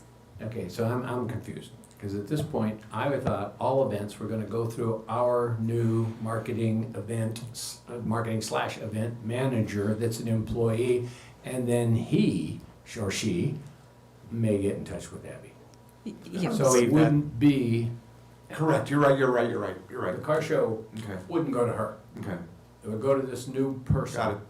That would go to her for marketing that event. Okay, I like that, Ben. Does That's that fine. make sense? Yes, it Yes, does. that is precisely correct. I'm corrected, yes. Okay.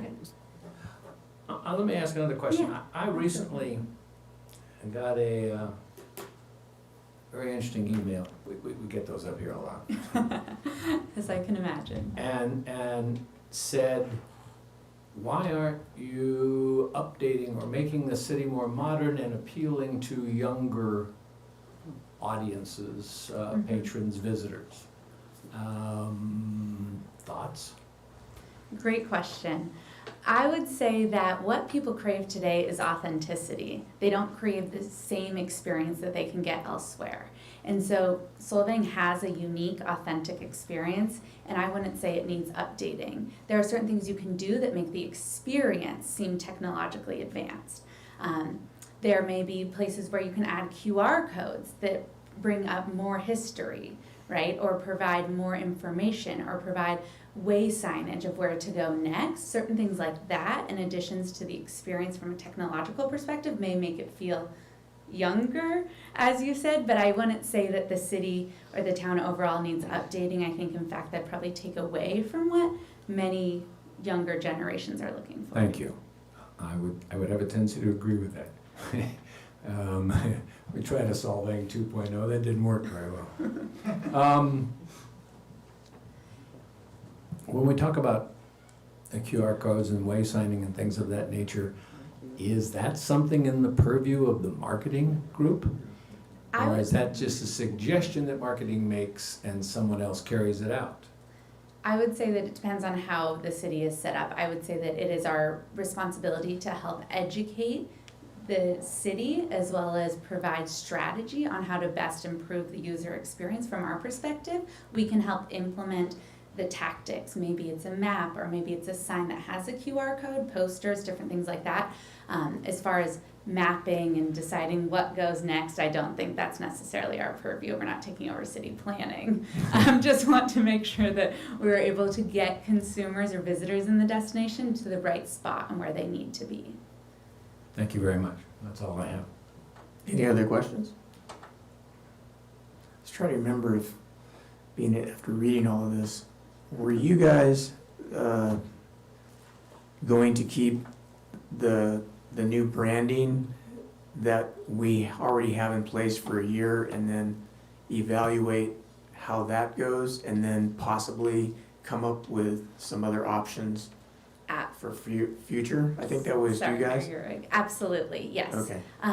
We know that the city, or the logo for Visit Solvang, has already been redone. However, it wasn't rolled out much due to COVID, so we do suggest keeping that. The Tourism Advisory Council in some previous meetings had discussed that they might want to update it, maybe add some additional elements, balance the graphic with the typography. All of that are really small tweaks that we can make that wouldn't affect the brand usage. As far as the campaign goes, which is a little different than the brand, we did suggest using the how-to videos that are already created. Some of those haven't even gone public yet. And then our team expanding on them, making them an integrated campaign with PR, social, influencer activations, partnerships, different things like that. Evaluate that and then develop a new campaign. Most campaigns hopefully have at least a couple of years under their belt before you recycle them, so it's not our plan, and we don't, for any of our clients, say you need a new campaign every single year.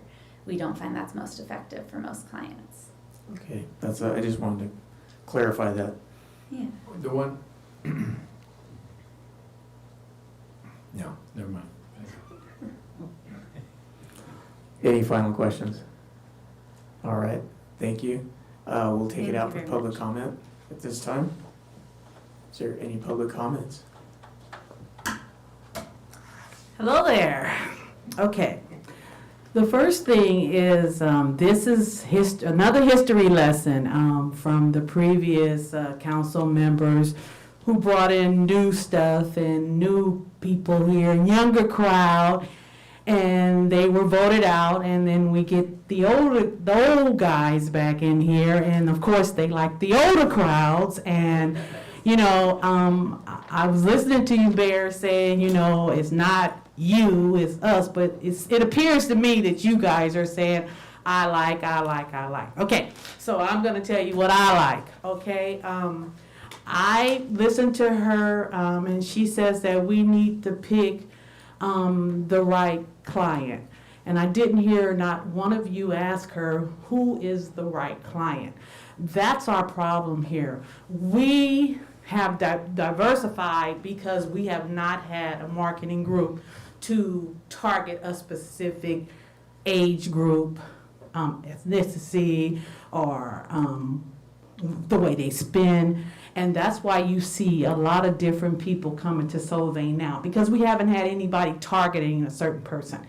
But now we will be targeting the right client. And I didn't hear what that is. I'm pretty sure it won't be anybody that comes to the Juneteenth meeting. It's you guys go with a specific look, and that's what you like. But I pay money here, and people of color pay money here, and I think you guys need to put more into diversity and look for a diverse marketing company, because they are out there. I know you guys have to know that they're out there. And I think Solvang, with the money that we pay here, we should be included into the marketing people that you guys select. Okay? You guys have a nice night. Thank you, Denise. Any other comments? Actually, I have a question. Come on up, Erica.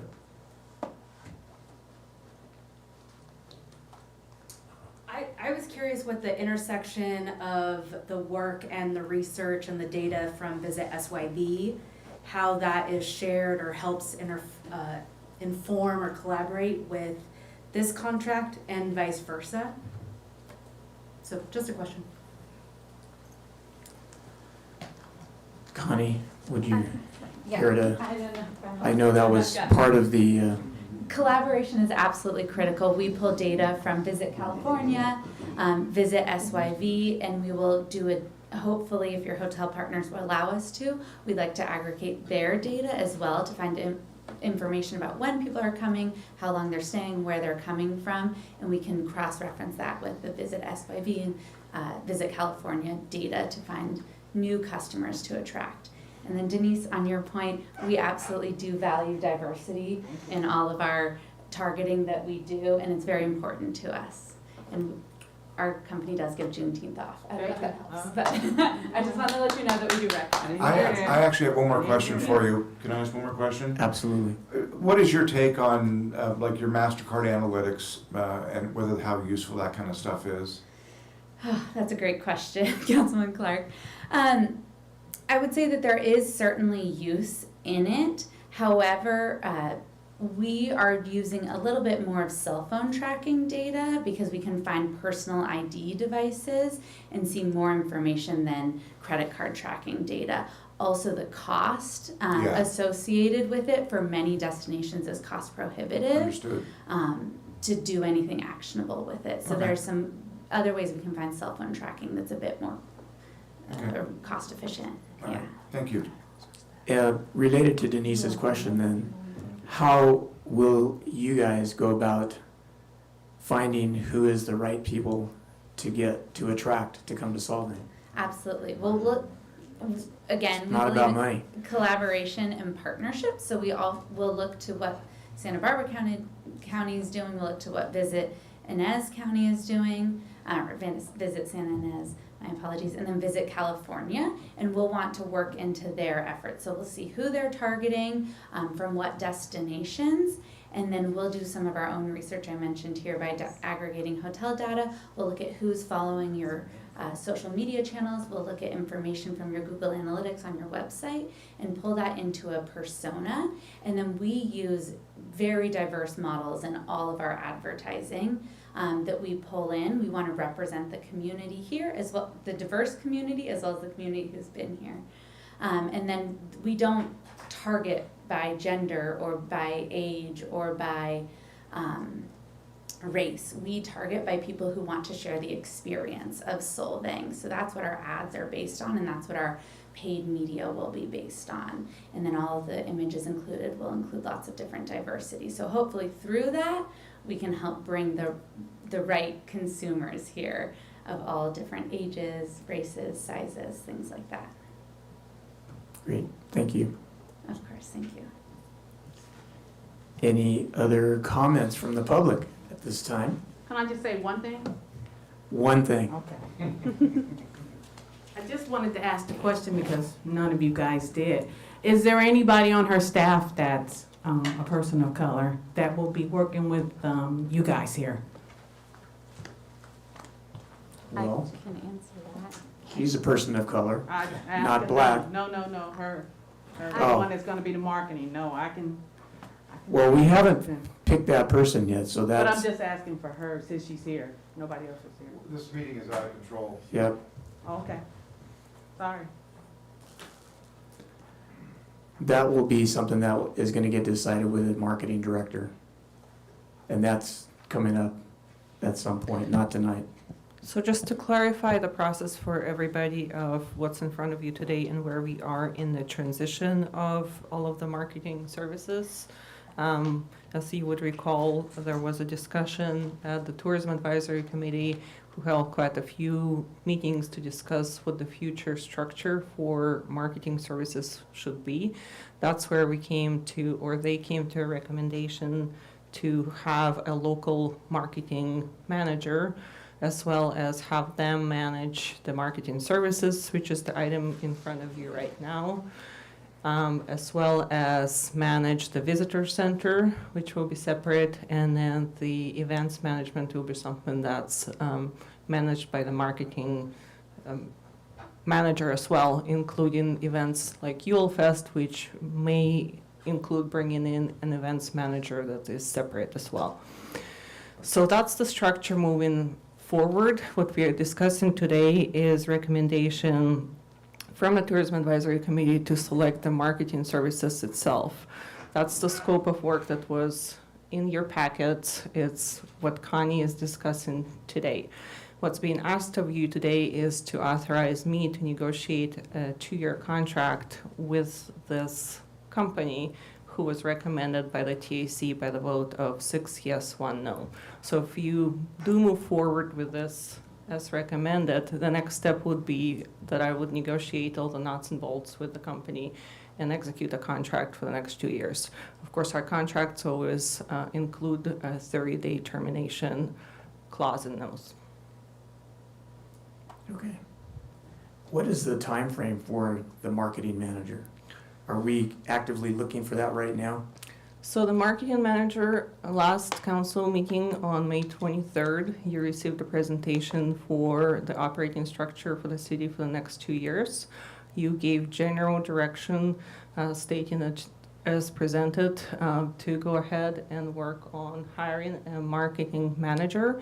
You would approve it when you vote on the budget at the next council meeting.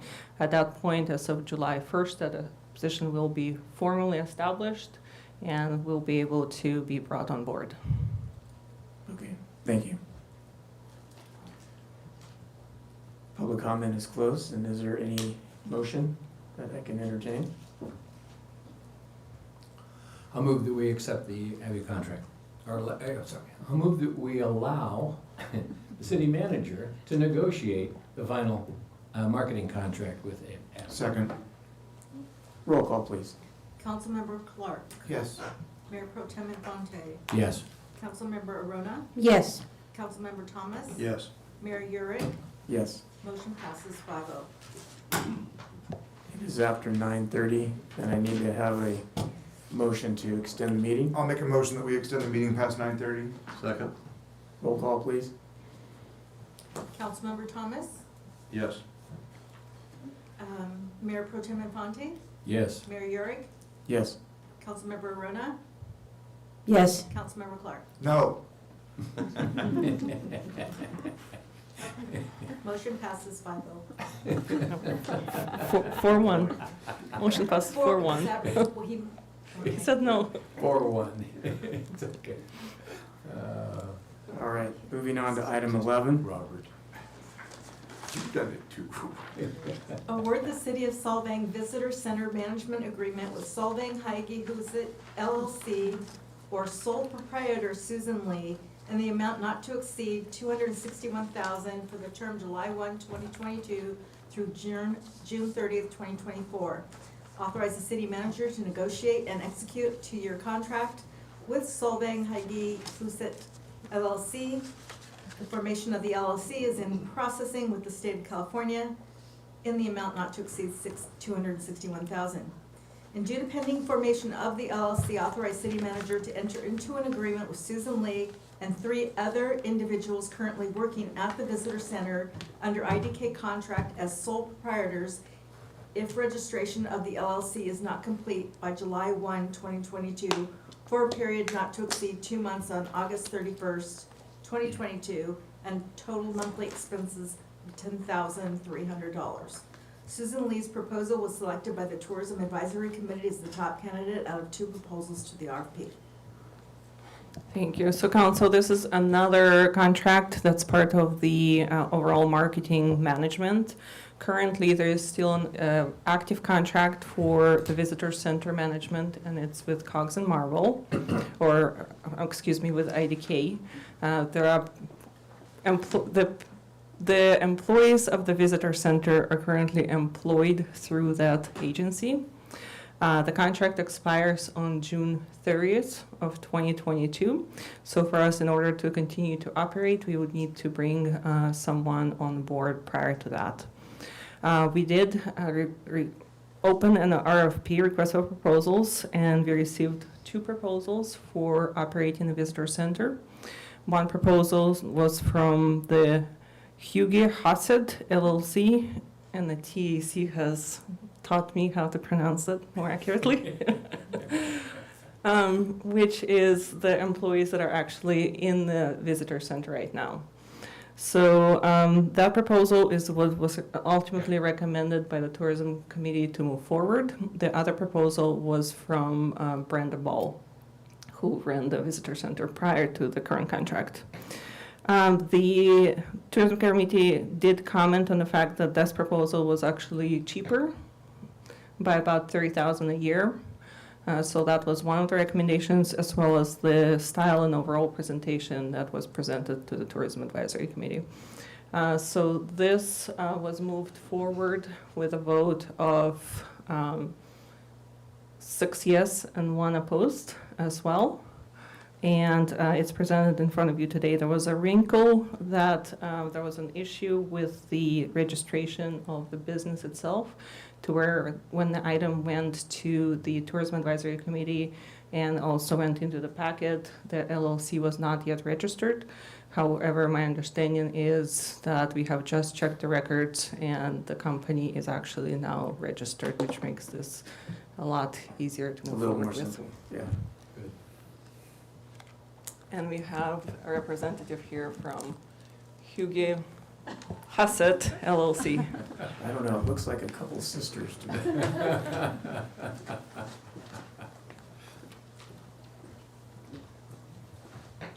Good evening, City Council members. I'm really happy to be here.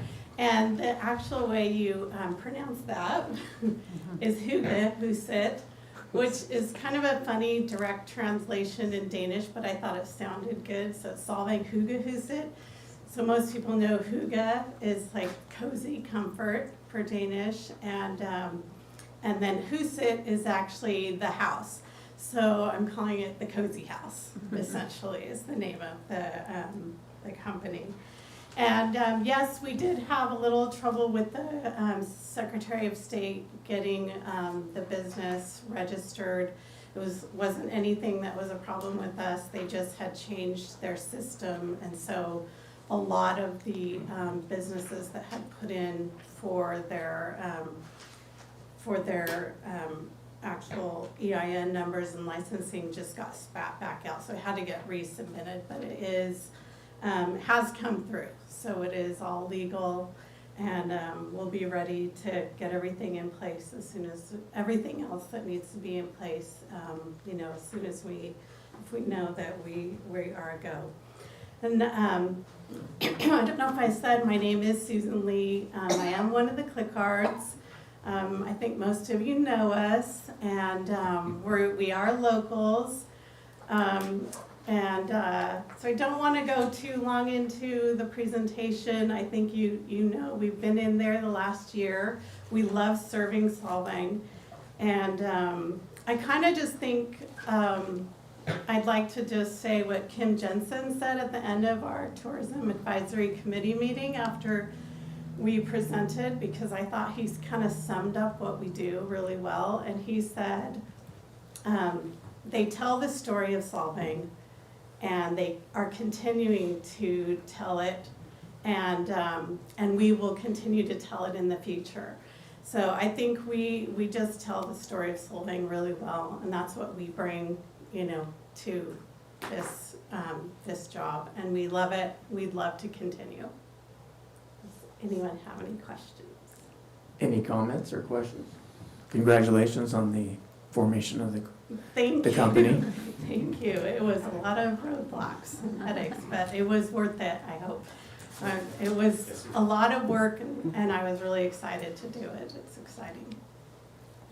Well, Not so much directed at Ms. Lee, but I would love if we could work towards, if there's just, I know it's hard to do, but every employee in Solvang is an ambassador of this town. And if we could have some sort of like a orientation or something for the busboys and the waiters, and it's a whole different idea, et cetera, but because people ask them questions. Yeah. About Solvang, if we could somehow incorporate that into something moving forward. I'm not asking for any answers right now, but going forward, I'd like to maybe pursue something like that. Well, we would certainly be happy to help with that. Believe me, your family is wonderful. So, yeah. One of the other things too is the Alberhoy does that type of training for people. Good. So, I mean, I don't know how formal it is, and it's not necessarily a specific time, rate, whatever, to do all of that for people. But it is something that's been done in the past, even with the prior visitor center people. I would like to volunteer for something like that, to get together with Esther and maybe take it to the employees. We'll discuss that at a later time. We'll call you the Danish ambassador to Solvang, yeah. From Mars, the Martian ambassador. Any other comments? Thank you, Susan. All right. Take it out to public comment right now. Any public comment? Come on up, Denise.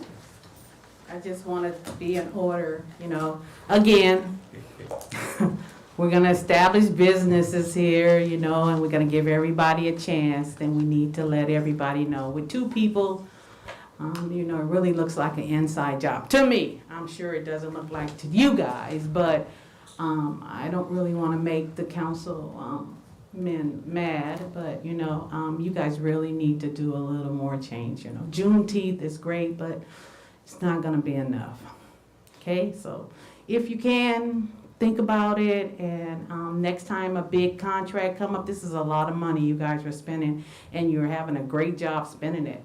I see why my water bill's going up, because you guys like to spend money, and it's not a big deal to you. I get it, I get what we have up here. But when you spend a lot of city money, then you really need to pass it around and let more people benefit from it, not just your friends. Have a nice day. Thank you. Any other comments? Seeing none, bring it back to final, unless there's any other comments out on Zoom. There's no hands up. Nope, no hands raised. Bring it back for final comments and or a motion. I'll move that we authorize the city manager to negotiate and execute a 2-year contract with Solvang Huset LLC. How'd I do? I'll second. Roll call, please. Councilmember Clark? Yes. Mayor Pro Tem Infante? Yes. Councilmember Arona? Yes. Councilmember Thomas? Yes. Mayor Urick? Yes. Motion passes 5-0. All right. Looks like we have come to the end of the council meeting. I don't think we have any AB 1234 reports. Final council closing comments. Just make sure that we support the events that we have in town, starting with Saturday at 4. Juneteenth. Absolutely, yeah, I'm gonna be there. All right. Thank you all. Appreciate your I'm time. having so much fun, we should keep going. It's earlier than I thought it would be today. Meeting is adjourned at 10:03.